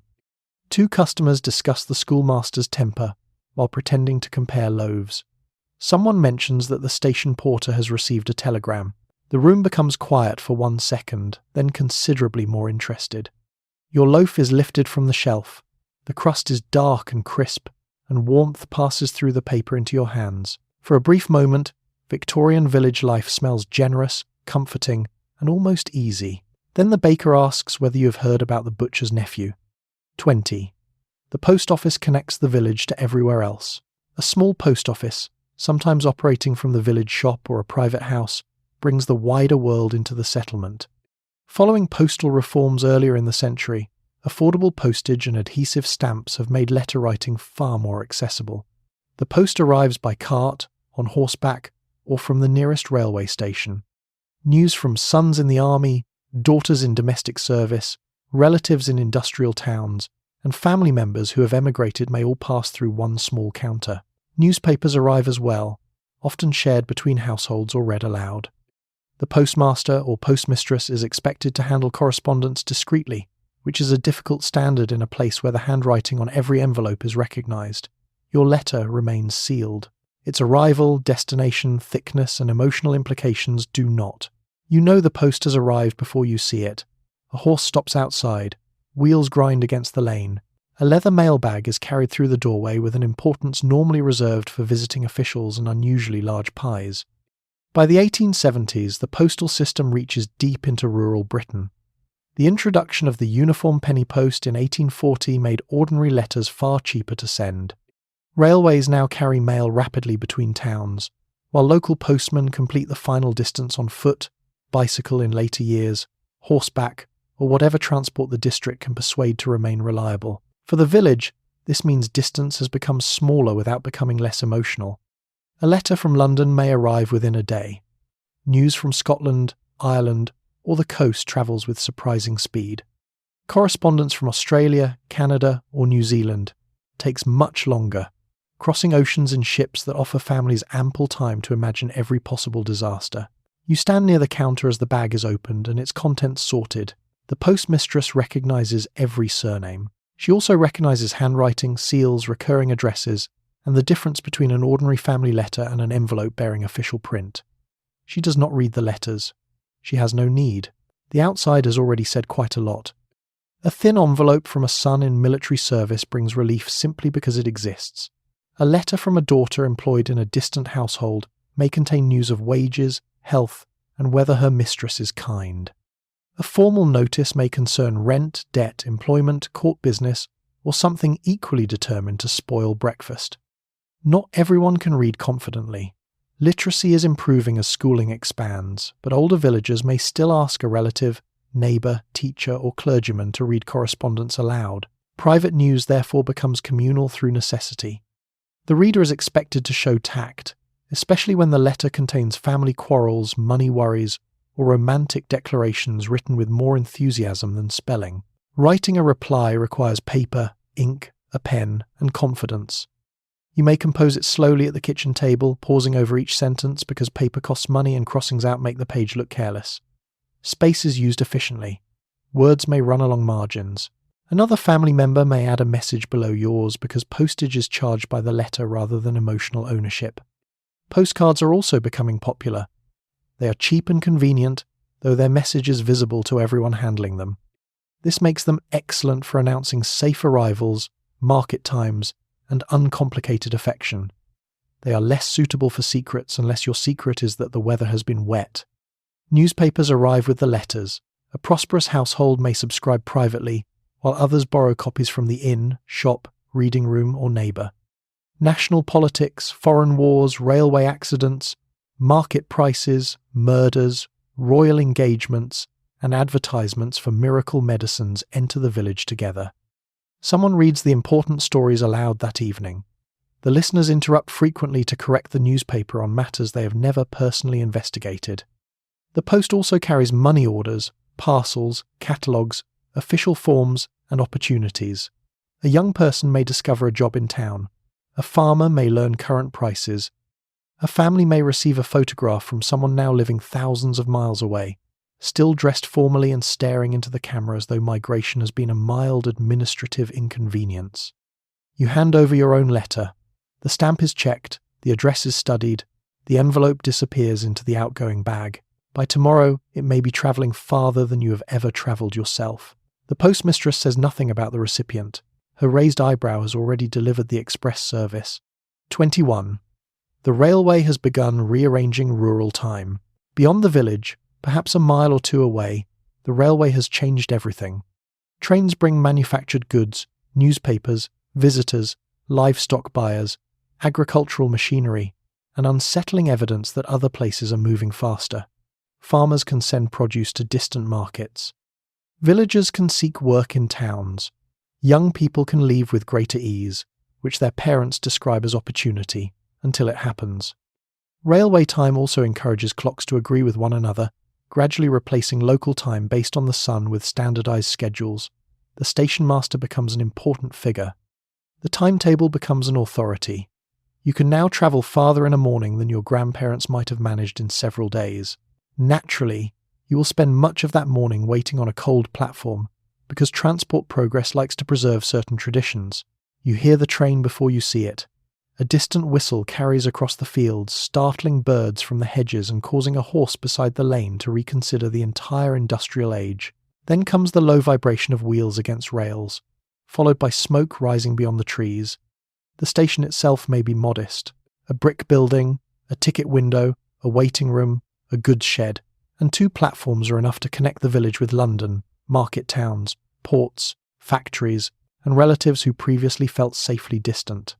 The station master rules this small territory with polished buttons and a strong personal relationship with punctuality. He checks signals, supervises parcels, answers questions, and carries a pocket watch treated with greater respect than many local officials. Porters move luggage, milk churns, sacks, baskets, and crates, while calling instructions that everyone hears and nobody follows correctly. A train arriving is not merely transport, it is an event. Passengers step down carrying trunks, carpet bags, parcels, umbrellas, and the slightly stunned expression of people who have travelled at what earlier generations would consider unnatural speed. Visitors bring new fashions and city habits. Commercial travellers arrive with samples. Servants return home between positions. Soldiers appear on leave. Occasionally, someone important descends from a first-class carriage and causes the station staff to become suddenly more vertical. The railway also changes what the village can sell. Fresh milk, butter, eggs, vegetables, flowers and livestock can reach larger markets before spoiling. Farmers are no longer entirely dependent on the nearest town. Buyers may come directly to the station, where cattle, sheep and produce are loaded for journeys that begin with paperwork and end somewhere nobody in the farmyard has seen. Goods travel in the opposite direction as well. Coal becomes easier to obtain. Factory-made clothing, tools, furniture, crockery, preserved foods, and newspapers arrive more quickly and cheaply. The village shop carries items that would once have required a long journey by cart. The railway brings opportunity, but it also brings competition. Cheap food and manufactured goods from distant places can undercut local producers and craftsmen. A village wheelwright cannot easily compete with every factory connected to the national rail network. Progress has arrived carrying useful machinery and an invoice. Time changes too. Before railways, towns kept local time according to the position of the sun. Noon in one place might differ by several minutes from noon elsewhere. This becomes inconvenient when trains are expected to leave one town and arrive in another without consulting several competing versions of the afternoon. Railway companies adopt standard time, based on Greenwich, and station clocks begin disciplining the countryside. Villagers adjust their watches. Church clocks gradually follow. The sun continues crossing the sky exactly as before, but has lost administrative control. You stand on the platform as steam rolls around your boots. The locomotive hisses, doors slam, and the guard raises his whistle. For one moment, the whole machine seems alive and impatient. Then it pulls away, carrying milk, letters, strangers, and 2 village children who have come only to watch and are now being retrieved by an alarmed porter. The train disappears beyond the cutting. The station clock remains. It is 3 minutes ahead of yours and deeply confident about it. 22. The midday meal arrives in a cloth bundle. For labourers working away from home, dinner, the main midday meal, may arrive wrapped in cloth or carried in a tin. Bread, cheese, cold bacon, onions, pasties, potatoes, or leftovers provide enough energy to continue the day. Farm workers sit beside a hedge, in a barn, or near the field, eating with knives carried for general use. Tea or small beer may accompany the meal depending on local habit and household means. Conversation turns to wages, weather, machinery, landlords, and the condition of crops. In the farmhouse, the meal may be larger, with meat, vegetables, pudding, and ale. Class distinctions remain visible even when everyone is eating within sight of the same field. You finish the last piece of bread, brush crumbs from your coat, and return to work because the Victorian lunch break has not yet developed boundaries. The meal has probably been prepared before sunrise by someone who was already lighting the fire, carrying water, dressing children, and discovering that the household's only clean cloth has recently become part of a doll. Your food is folded carefully and placed in a basket, tin, or handkerchief. Nothing is packaged for convenience. Convenience is a modern luxury. Victorian food travels inside whatever is clean enough and not currently holding nails. By midday, the bread has absorbed several of the basket's existing aromas. The cheese has warmed. The onion has announced itself to everything nearby. If bacon is included, its fat has spread across the cloth in a pattern that will require attention on washing day. You are delighted to see it. Farm work creates an appetite that does not demand decorative presentation. After hours of walking behind a plough, lifting sacks, clearing ditches, or cutting hay, bread and cheese begin to look like evidence of divine generosity.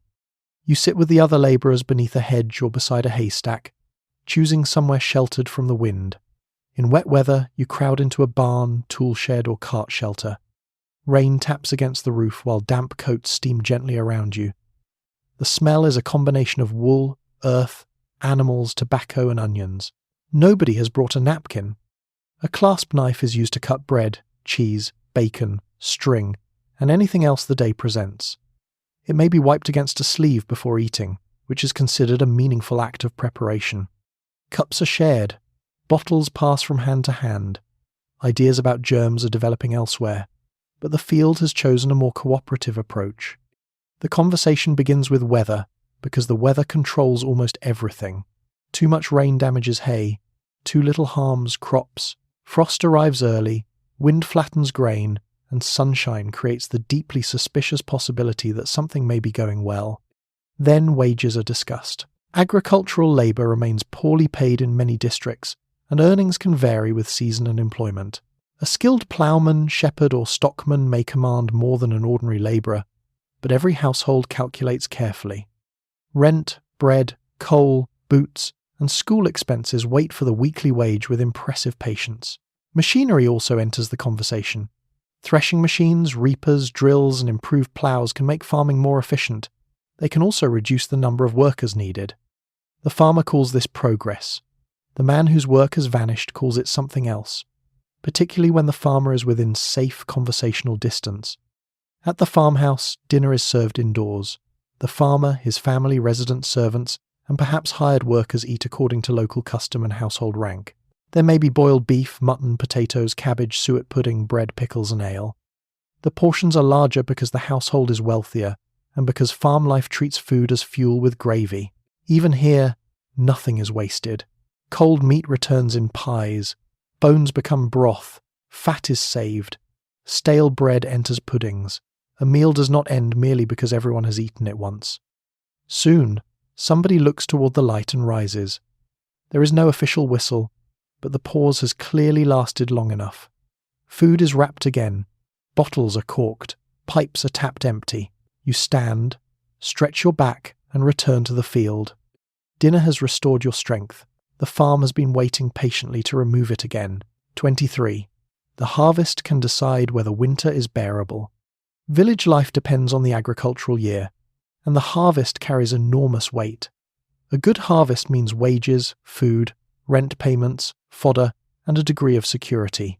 A poor one raises prices and pushes vulnerable families toward debt or relief. During harvest, men, women, and children may all work in the fields, cutting, gathering, binding, carting, and gleaning what remains. New machines are increasingly present, but adoption varies, and hand labour remains essential. Weather can undo weeks of effort in a single storm. Everyone watches the sky with a seriousness modern people reserve for bank accounts and medical test results. When the grain is finally stored, celebrations may follow. The village has survived another negotiation with climate, soil, insects, machinery, and divine opinion. The work begins as soon as the crop is ready. Wheat, barley, oats, and rye cannot wait for a convenient week in the household calendar. Once the grain has ripened, every dry hour matters. A delay can allow wind to flatten the stalks, rain to darken the ears, or birds to begin their own highly organised harvest. You rise earlier than usual, which seemed impossible until the season proved otherwise. Breakfast is eaten quickly. Tools are collected. Sickles, scythes, rakes, forks, ropes, and water jugs travel toward the fields while the first light spreads across the hedges. The air is cool at first, but the work soon warms you. Men swing scythes through the standing grain in measured arcs, cutting broad strips while keeping enough distance from one another to preserve general confidence in the morning. Others gather the stalks and bind them into sheaves. Women and older children may follow, lifting, tying, stacking, and carrying. The cut grain scratches your arms. Dust settles in your hair and throat. Insects rise from the field. Your back begins to ache before the church clock has reached an hour you consider respectable. Mechanical reaping machines are becoming more common on larger farms by the 1870s. Drawn by horses, they can cut crops far faster than a line of labourers with sickles. Farmers admire the saved time and expense. Workers notice that saved labour often means fewer wages. The machine rattles across the field, impressive, efficient, and received with emotions depending greatly on who owns it. Even where machinery is used, people remain necessary. Grain must still be gathered, bound, loaded, and stacked. Horses need handling, carts must be positioned. Broken equipment requires immediate attention. usually while everyone stands around it explaining that it was working perfectly yesterday. Meals are brought into the field because returning home wastes daylight. Bread, cheese, bacon, onions, pies, and ale appear beneath the hedge. You eat quickly with dusty hands and watch clouds forming in the distance. Nobody says much about them at first. Then someone says it looks like rain. This is not helpful. The pace increases. Sheaves are lifted onto carts and taken toward the barn or stacked carefully outdoors. A badly built stack allows water inside and can spoil months of labour. A well-made one sheds rain and preserves the crop until threshing. Skill matters even after the grain has stopped growing. Poorer villagers may follow the workers to glean. After the main crop has been gathered, women and children collect loose ears left behind. Gleaning can provide valuable grain for families living close to hunger, although access depends on local custom and the landowner's permission. What appears to be a few scattered stalks can become several loaves when gathered patiently. At last, the final cart leaves the field. The grain is under cover. The horses are tired, the workers are exhausted, and the sky has spent the entire day threatening disaster without quite committing to it. A harvest supper may follow, with food, ale, songs, and relief shared between farmers and workers. For one evening, the village celebrates abundance. Tomorrow, wages will still be counted, rents will still be due, and winter will still be approaching. But the barn is full.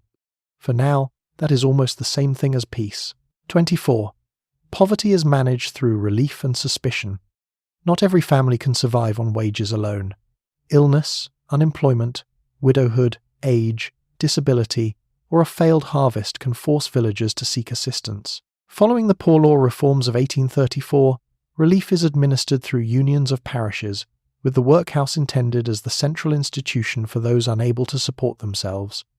Some outdoor relief continues in practice, especially for certain groups and in particular districts, but policy is designed to make assistance less desirable than the lowest paid labour.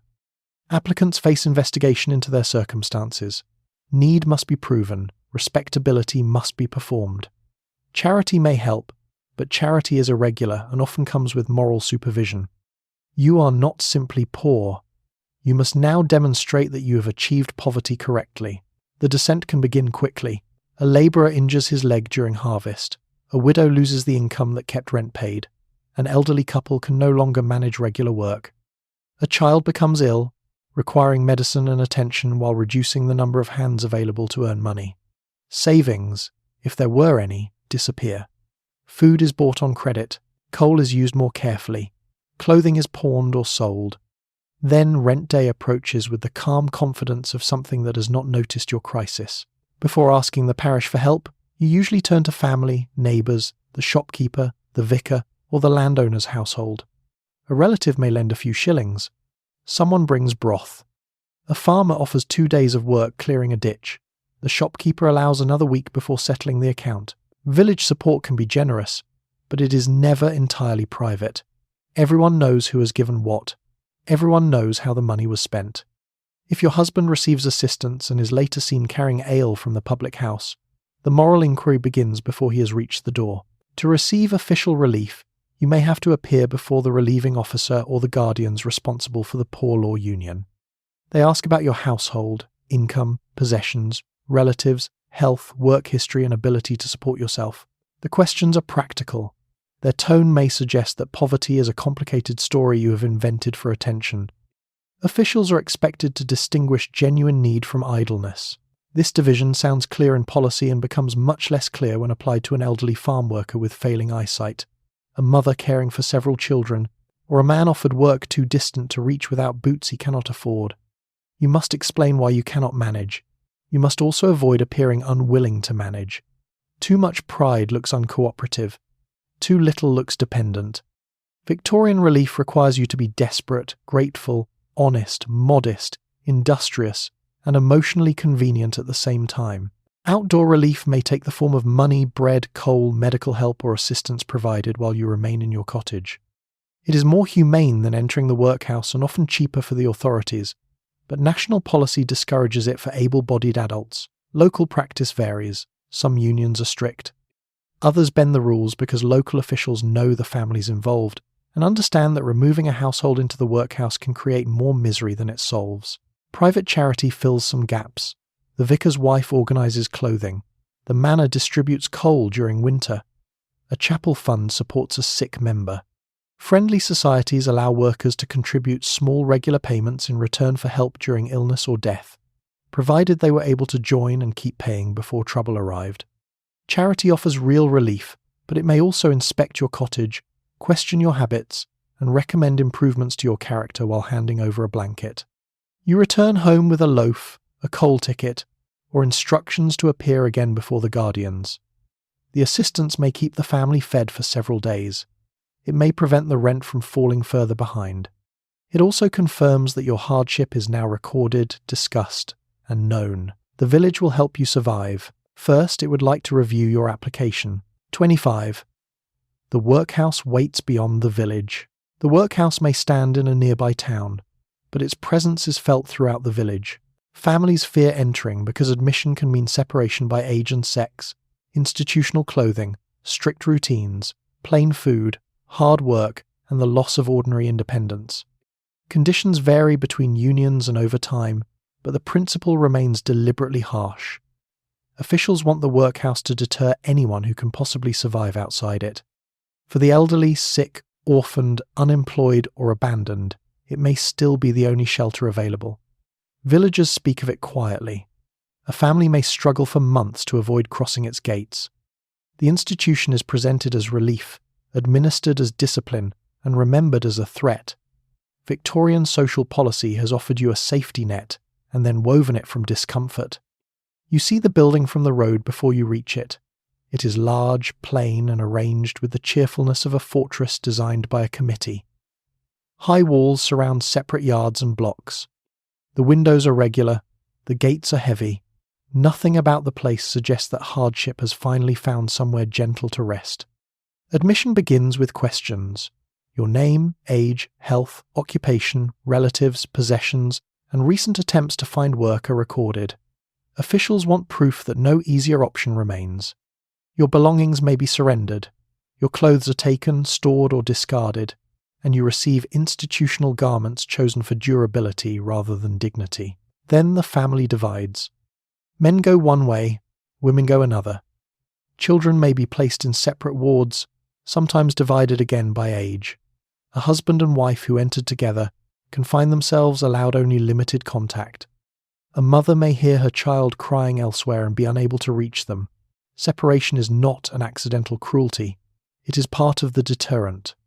The day begins early with bells. Beds must be made, wards cleaned, and residents assembled for meals, prayers, inspection, or work. Silence may be expected during parts of the routine. Permission governs movement. The workhouse is not legally a prison, and adult inmates can request discharge, but almost every hour spent inside belongs to the institution rather than to you. Food is plain and measured. Bread, gruel, potatoes, soup, cheese, and occasional meat appear according to a dietary scale approved by the local guardians. The meals are intended to sustain life without making the workhouse attractive. The porridge is not personally hostile, it merely works for the administration. Able-bodied inmates are assigned labour. Men may break stones, chop wood, work in gardens, or pick oakum by pulling apart old tarred rope. Women wash linen, scrub wards, sew, cook, or perform laundry work. Some tasks are useful. Others seem designed chiefly to prove that relief has not been obtained without effort. The elderly and sick may enter separate wards or infirmaries. By the 1870s, some workhouse infirmaries are improving, and trained nursing is slowly becoming more common. Yet standards vary sharply. One union may maintain clean wards and capable staff. Another may depend on overworked attendants and inmates caring for people nearly as frail as themselves. Children may receive schooling and practical training. In the best institutions, this offers regular meals and education unavailable at home. In the worst, discipline is severe and affection scarce. The official aim is to prepare them for service, labour, or apprenticeship. Their own ambitions do not greatly trouble the curriculum. Outside the gates, villagers measure every alternative against this place. They borrow, pawn possessions, share rooms, reduce meals, accept charity, and work through illness because entering means more than admitting poverty. It means surrendering the familiar shape of family life. You stand on the road and look toward the gate. Inside there is food, shelter, order, and a rule for nearly every minute. The one thing it cannot provide is the freedom everyone struggled so desperately to keep. 26. The doctor arrives with confidence and limited evidence. If illness enters your cottage, the village doctor may be summoned, assuming you can pay his fee or secure charitable help. By the 1870s, medicine is changing. Anesthesia is established in surgery. Antiseptic ideas are spreading through the work of figures such as Joseph Lister, and germ theory is becoming increasingly influential. Yet rural practice remains uneven, and many treatments still rely on purging, blistering, bleeding in some circumstances, tonics, poultices, opiates, and professional assurance. The doctor travels by horse or trap, carries a black bag, asks questions, examines the patient, and writes a prescription that must be filled elsewhere. He may be skilled and compassionate. He may also prescribe rest to a woman who has 6 children, no servant, and a cow requiring immediate attention. Before he arrives, the household has already become part of the medical team. Someone has warmed bricks for the bed. Someone else has brewed a bitter herbal drink. A neighbour has recommended mustard on the chest, vinegar on the forehead, and complete avoidance of pears. The patient is wrapped in blankets until sweating begins, then uncovered because another person remembers that fresh air is essential. Victorian home nursing is often practical and attentive, but it also gives every relative an opportunity to become briefly authoritative. At last, wheels sound outside. The doctor enters carrying damp air, leather gloves, and the calm expression of a man expected to understand an illness after looking at it for several minutes. He asks when the symptoms began, whether there is pain, what the patient has eaten, and whether the bowels have acted. This final question arrives with remarkable reliability. Victorian medicine is deeply interested in digestion and rarely allows modesty to interfere with an investigation. He checks the pulse, listens to the chest, examines the tongue, and feels the skin. A thermometer may be used, although not every rural practitioner carries one routinely. The stethoscope is well established by this period, but some doctors still depend heavily on observation, touch, and long experience. A capable practitioner can recognize pneumonia, scarlet fever, measles, injury, or dangerous exhaustion with considerable skill. He must do so without laboratory tests, x-rays, antibiotics, or the reassuring option of sending a blood sample somewhere and blaming the delay on administration. Treatment depends on the diagnosis, the doctor's training, and whatever waits inside the black bag. Opium and laudanum can ease pain and quiet coughing, though the correct dose requires care. Quinine is useful against malaria and certain fevers. Digitalis may be given for heart conditions. Calomel, a mercury compound, still appears in medical practice despite its risks.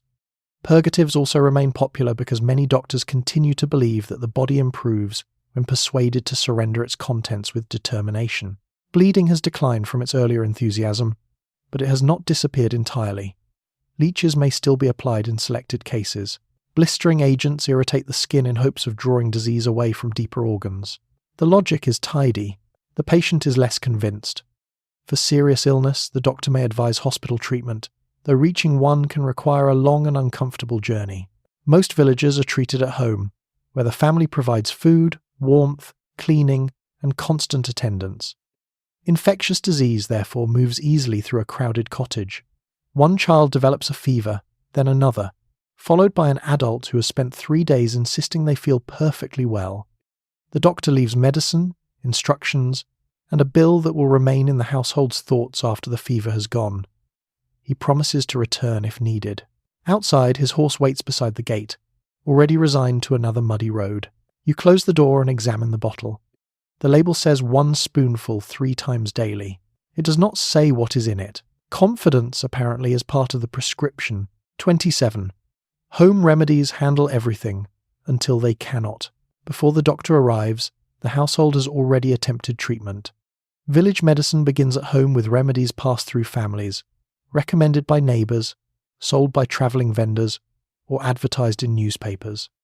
Mustard poultices, herbal teas, castor oil, camphor, laudanum, patent pills, liniments, and mysterious bottles promising to cure several unrelated organs all compete for attention. Some remedies provide genuine relief. Others do little. A few contain enough alcohol or opium to make the patient feel that improvement has occurred somewhere, though perhaps not in the illness. Women often hold substantial practical knowledge of nursing, childbirth, fevers, wounds, and childhood ailments. They know when a cough sounds wrong. They also know when the nearest trained doctor is several miles away and the horse is currently unavailable. The first remedy is usually warmth. A brick is heated beside the fire, wrapped in cloth, and placed near the patient's feet. Blankets are added until the bed resembles a small padded fort. If the illness involves fever, one relative insists the patient must sweat it out. Another opens the window because fresh air is essential. The patient lies between these two theories, alternately roasted and ventilated. Herbal preparations are made from whatever grows locally or can be purchased cheaply. Peppermint may settle the stomach. Chamomile can soothe. Elderflower is used for colds and fevers. Horehound appears in cough mixtures, while willow bark offers pain relief because it contains compounds related to what will later become aspirin. This does not mean every plant in the garden is helpful. Foxglove can affect the heart and is used medically with care, but the difference between a useful dose and a dangerous one is not something you want estimated by an enthusiastic aunt using a kitchen spoon. Pennyroyal, belladonna and other powerful plants circulate through traditional remedies despite serious risks. Natural does not mean gentle. Hemlock is also natural, and has never claimed to be your friend. Poultices are especially popular. Bread, herbs, linseed, mustard or other substances are mixed into a warm paste, spread onto cloth, and pressed against the chest, throat, wound or aching joint. The heat may ease discomfort. Mustard can irritate the skin strongly enough to create the reassuring feeling that something important is happening. Sometimes something important is happening. It is a burn. For stomach complaints, castor oil remains a trusted answer, although the body may interpret its effects less as healing and more as evacuation under emergency conditions. Rhubarb powders, salts, senna and other purgatives are also kept in cottages. Victorian households often believe that illness begins with something trapped inside the body and improves once nearly everything inside the body has been persuaded to leave. Children recognize the medicine bottle and immediately recover enough strength to hide. Laudanum presents a more serious danger. This mixture of opium and alcohol is widely available and used for pain, diarrhea, coughing, sleeplessness, and infant distress. It can bring real relief, especially when few alternatives exist. It can also cause dependence, overdose, or fatal breathing problems, particularly in babies. Commercial soothing syrups sometimes contain opiates without making the danger clear. A tired mother may give a crying infant a preparation advertised as safe and effective, unaware that quietness has been achieved through powerful sedation rather than improved health. Patent medicines promise even more. Colourful advertisements claim that one tonic can cure weakness, poor appetite, nervousness, indigestion, headaches, sleeplessness, and a disappointing lack of enthusiasm. Ingredients may include alcohol, opium, cocaine in some later preparations, herbs, minerals, or very little beyond flavouring and confidence. The bottle looks professional. The label contains several impressive words. This is often enough. Yet much household care is sensible and skilled. Wounds are cleaned, broth is prepared, patients are kept warm, rested, and watched through the night. Experienced women notice changes in breathing, skin colour, consciousness, and fever. They know when a child is merely tired and when the stillness has become frightening. You try tea, warmth, a poultice, and several opinions from neighbours. The patient does not improve. By evening, the breathing is shallow and the fever has climbed. Someone finally saddles the horse. Home medicine has reached its traditional final remedy, calling the man who charges for his. 28. Childbirth. Turns the cottage into a female world. When labour begins, the ordinary household rearranges itself. A midwife, relative, neighbour, or experienced local woman is called. Men are moved elsewhere unless needed for transport, firewood, or urgent panic conducted outdoors. Water is heated. Linen is prepared. The room becomes warm, crowded, and intensely focused. By the late Victorian period, formally trained midwives and doctors are available in some places, but much rural childbirth still depends on traditional attendants whose experience varies. Maternal and infant mortality remain serious realities, especially when labour is obstructed, infection develops, or bleeding cannot be controlled. Yet most births occur at home and end with mother and child surviving. The village soon hears the news. It also hears the duration of the labour, the baby's size, and whether the husband behaved usefully. which he almost certainly believes he did, the first sign may come quietly. A tightening across the body, a pain that arrives, fades, and returns with greater authority. You mention it to the nearest woman, who studies your face, asks several practical questions, and begins moving furniture. The bed is prepared with old sheets and folded cloths. Clean linen is kept aside for the baby. A fire is built up because kettles must remain boiling. Bowls, towels, soap, and trusted remedies are placed within reach. Someone is sent for the midwife. In a small village, she may be an older woman who has attended births for decades. Her training comes through experience and knowledge passed between practitioners. She knows how labour progresses, how to support the mother, and when ordinary difficulty has become danger. Her competence matters enormously. So does her willingness to admit when she needs help. A doctor may live several miles away. Fetching him requires a horse, a messenger, a passable road, and enough time for all of these things to matter. If labour becomes obstructed or severe bleeding begins, distance becomes frighteningly important. By the 1870s, forceps are established in medical practice, and anaesthetics may be used by doctors in some deliveries. None of this means they are immediately available in a labourer's cottage during a storm. For most of the birth, women manage the room. Your mother, sister, neighbour, or friend supports your back, wipes your face, changes cloths, and offers water. They have seen labour before. They understand that reassurance should sound calm even when everyone has become deeply concerned. The husband waits downstairs in the yard at a neighbour's house or in the public house under the theory that ale improves helplessness. He may carry water, fetch the doctor, split wood, or walk repeatedly between the gate and the door. Each question earns a look suggesting that something has been happening continuously. Pain relief is limited. Laudanum or other opiates may sometimes be used, but dosing is uncertain, and the risk to mother and infant is real. Chloroform has gained acceptance in medical circles since Queen Victoria received it during childbirth, but it is not a routine comfort in every rural home. Most women rely on movement, pressure, encouragement, and endurance. Then the room changes. A cry rises, small and sharp. The baby is wrapped, checked, warmed, and placed near you. The cord is tied and cut. The placenta must still be delivered. Bleeding watched carefully, and the mother kept warm and alert. Birth is not finished simply because the baby has made an entrance. Outside, someone carries the news across the lane. By evening, neighbours know whether it is a boy or girl, whom the child resembles, and how many hours you laboured. You have completed one of the most dangerous and ordinary events of Victorian life. Your husband has also had a very difficult afternoon. 29. The public house provides warmth, ale, and consequences. As the working day ends, men begin drifting toward the village public house. Inside, the room is warm with fire, tobacco smoke, damp coats, voices, and the smell of beer. Ale, porter, spirits, and sometimes food are served.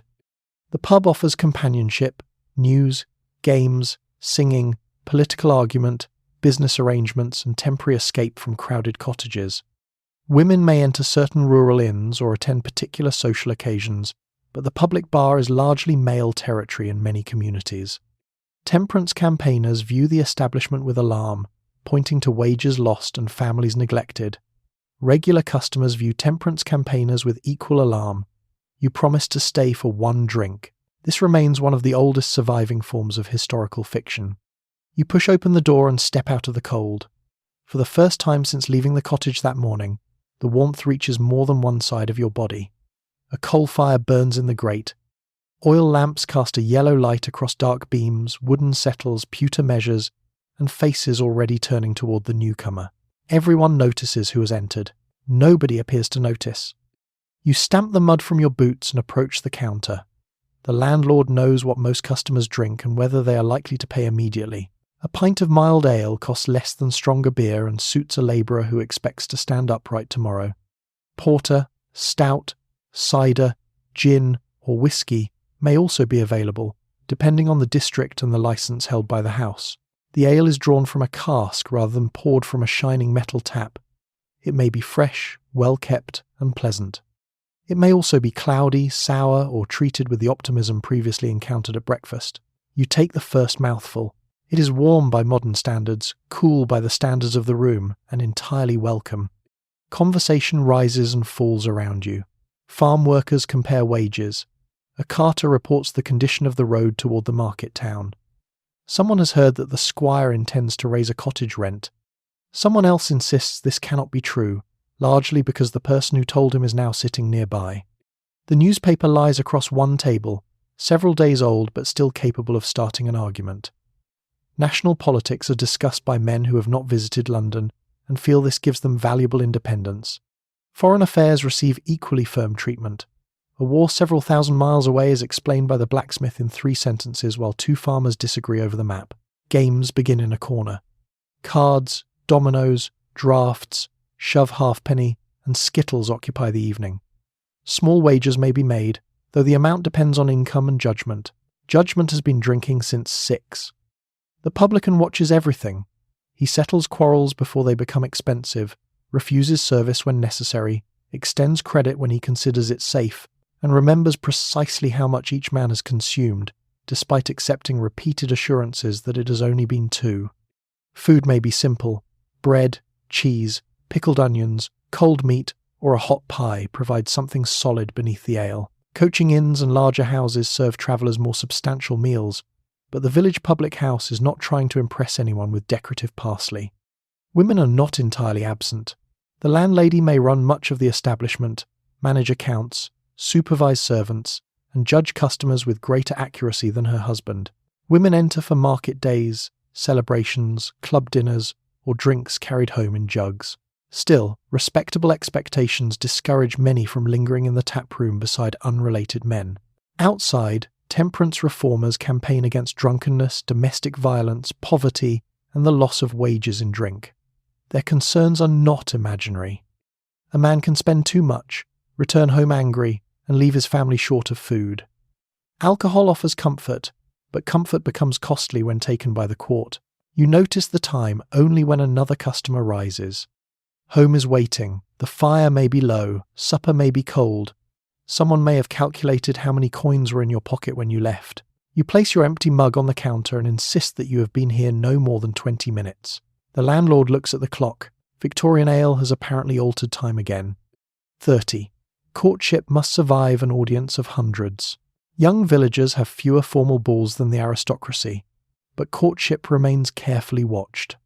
Couples meet at church, village events, markets, workplaces, harvest gatherings, chapel activities, and walks along lanes that suddenly become popular with relatives. Reputation matters intensely. A young woman seen too often with the wrong man may face gossip with real consequences. Marriage combines affection with practical calculation. Wages, housing, reliability, family reputation, religious affiliation, and the possibility of future employment all matter. Privacy is scarce, so messages pass through siblings and friends. Small gifts carry weight. A shared walk can become public knowledge before either participant has decided what it meant. Love may be blind. The village is not. You first notice one another somewhere entirely unsuitable for romance.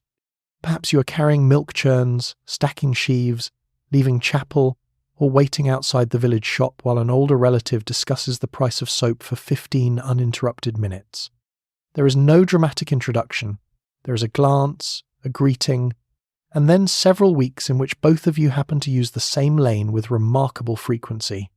Walking together is one of the few respectable ways to spend time in conversation. You keep to public paths and reasonable hours.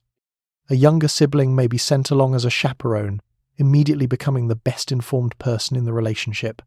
The child walks several paces behind, throws stones into ditches and hears every word. Conversation begins cautiously. You discuss the weather, work, church, family health, and whether the railway timetable has changed. Direct declarations come later. Victorian courtship requires you to reach emotional intimacy by first exchanging firm opinions about turnips. Village dances, fairs, feast days, and harvest suppers offer more opportunities. Music may come from a fiddle, concertina, or small local band. You dance in a barn, assembly room, inn, or open space decorated for the occasion.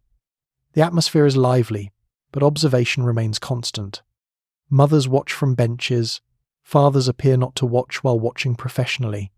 Friends notice who asks whom to dance, and whether the same pair disappears toward the refreshment table twice.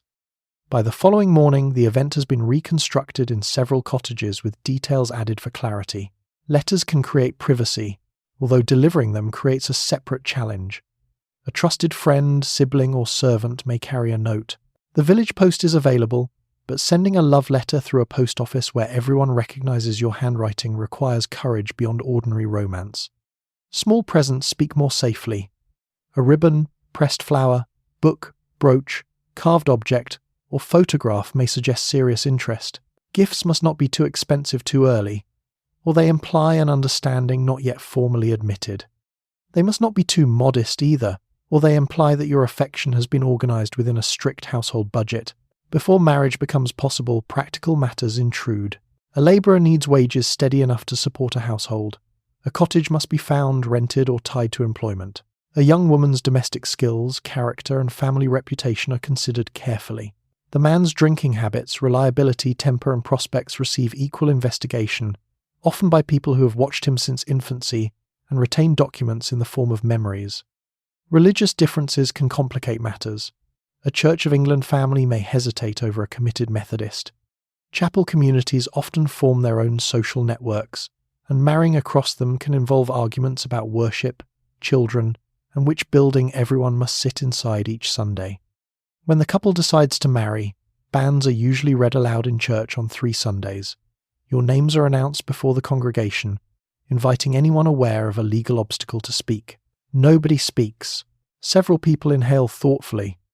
Afterward, the village discusses the match with relief, surprise, approval, or the quiet satisfaction of those who insist they knew from the first shared walk. You leave church beside your future spouse. The engagement is now official. Fortunately, everyone else approved it several weeks ago. 31. Supper brings everyone back to the fire. At last, you return to the cottage. Boots are scraped at the door. Wet outer clothing is hung near the hearth. Supper may be bread and cheese, potatoes, broth, bacon, onions, porridge, or something saved from the midday meal. The family gathers in the room where the fire burns, because heating multiple rooms would be an extravagant misunderstanding of income. Sewing, mending, carving, reading, and conversation continue by candlelight or the glow of an oil lamp.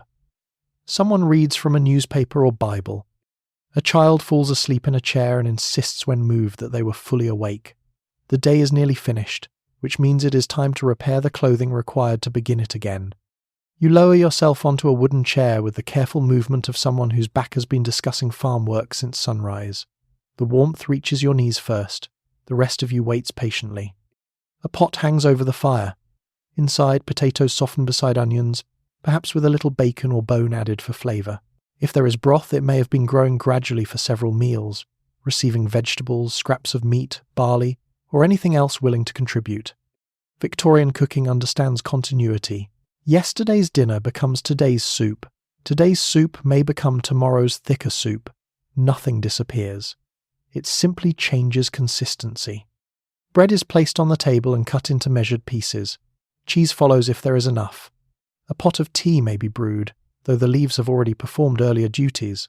Hot water encourages them to make one final statement. Everyone eats from bowls or plates that do not match and do not need to. Cutlery is simple. A spoon may be shared between smaller children, creating a brief dispute over whose turn has lasted too long. One child drops a potato. The dog reaches it before anyone else and receives a lecture about manners while eating successfully. Conversation moves through the events of the day. You hear about a disagreement at the school, a wheel repaired at the forge, and a letter delivered to a house near the church. Someone has seen the doctor's trap outside a neighbour's cottage. Nobody knows precisely what is wrong, which allows several confident theories to develop before the broth has cooled. The father of the household may mention wages, weather, or the condition of a field. The mother listens while darning a stocking, though she has spent the day managing enough labour to provide a separate report lasting until midnight. Her work is treated as ordinary because it happens every day. The fact that it never ends appears to have strengthened this misunderstanding. After supper, bowls are cleared and washed in a basin. Leftovers are covered, crumbs are gathered rather than brushed carelessly away. A useful crust may become breakfast. A useless crust does not exist yet. The table becomes a work surface again. Stockings are repaired beneath the lamp.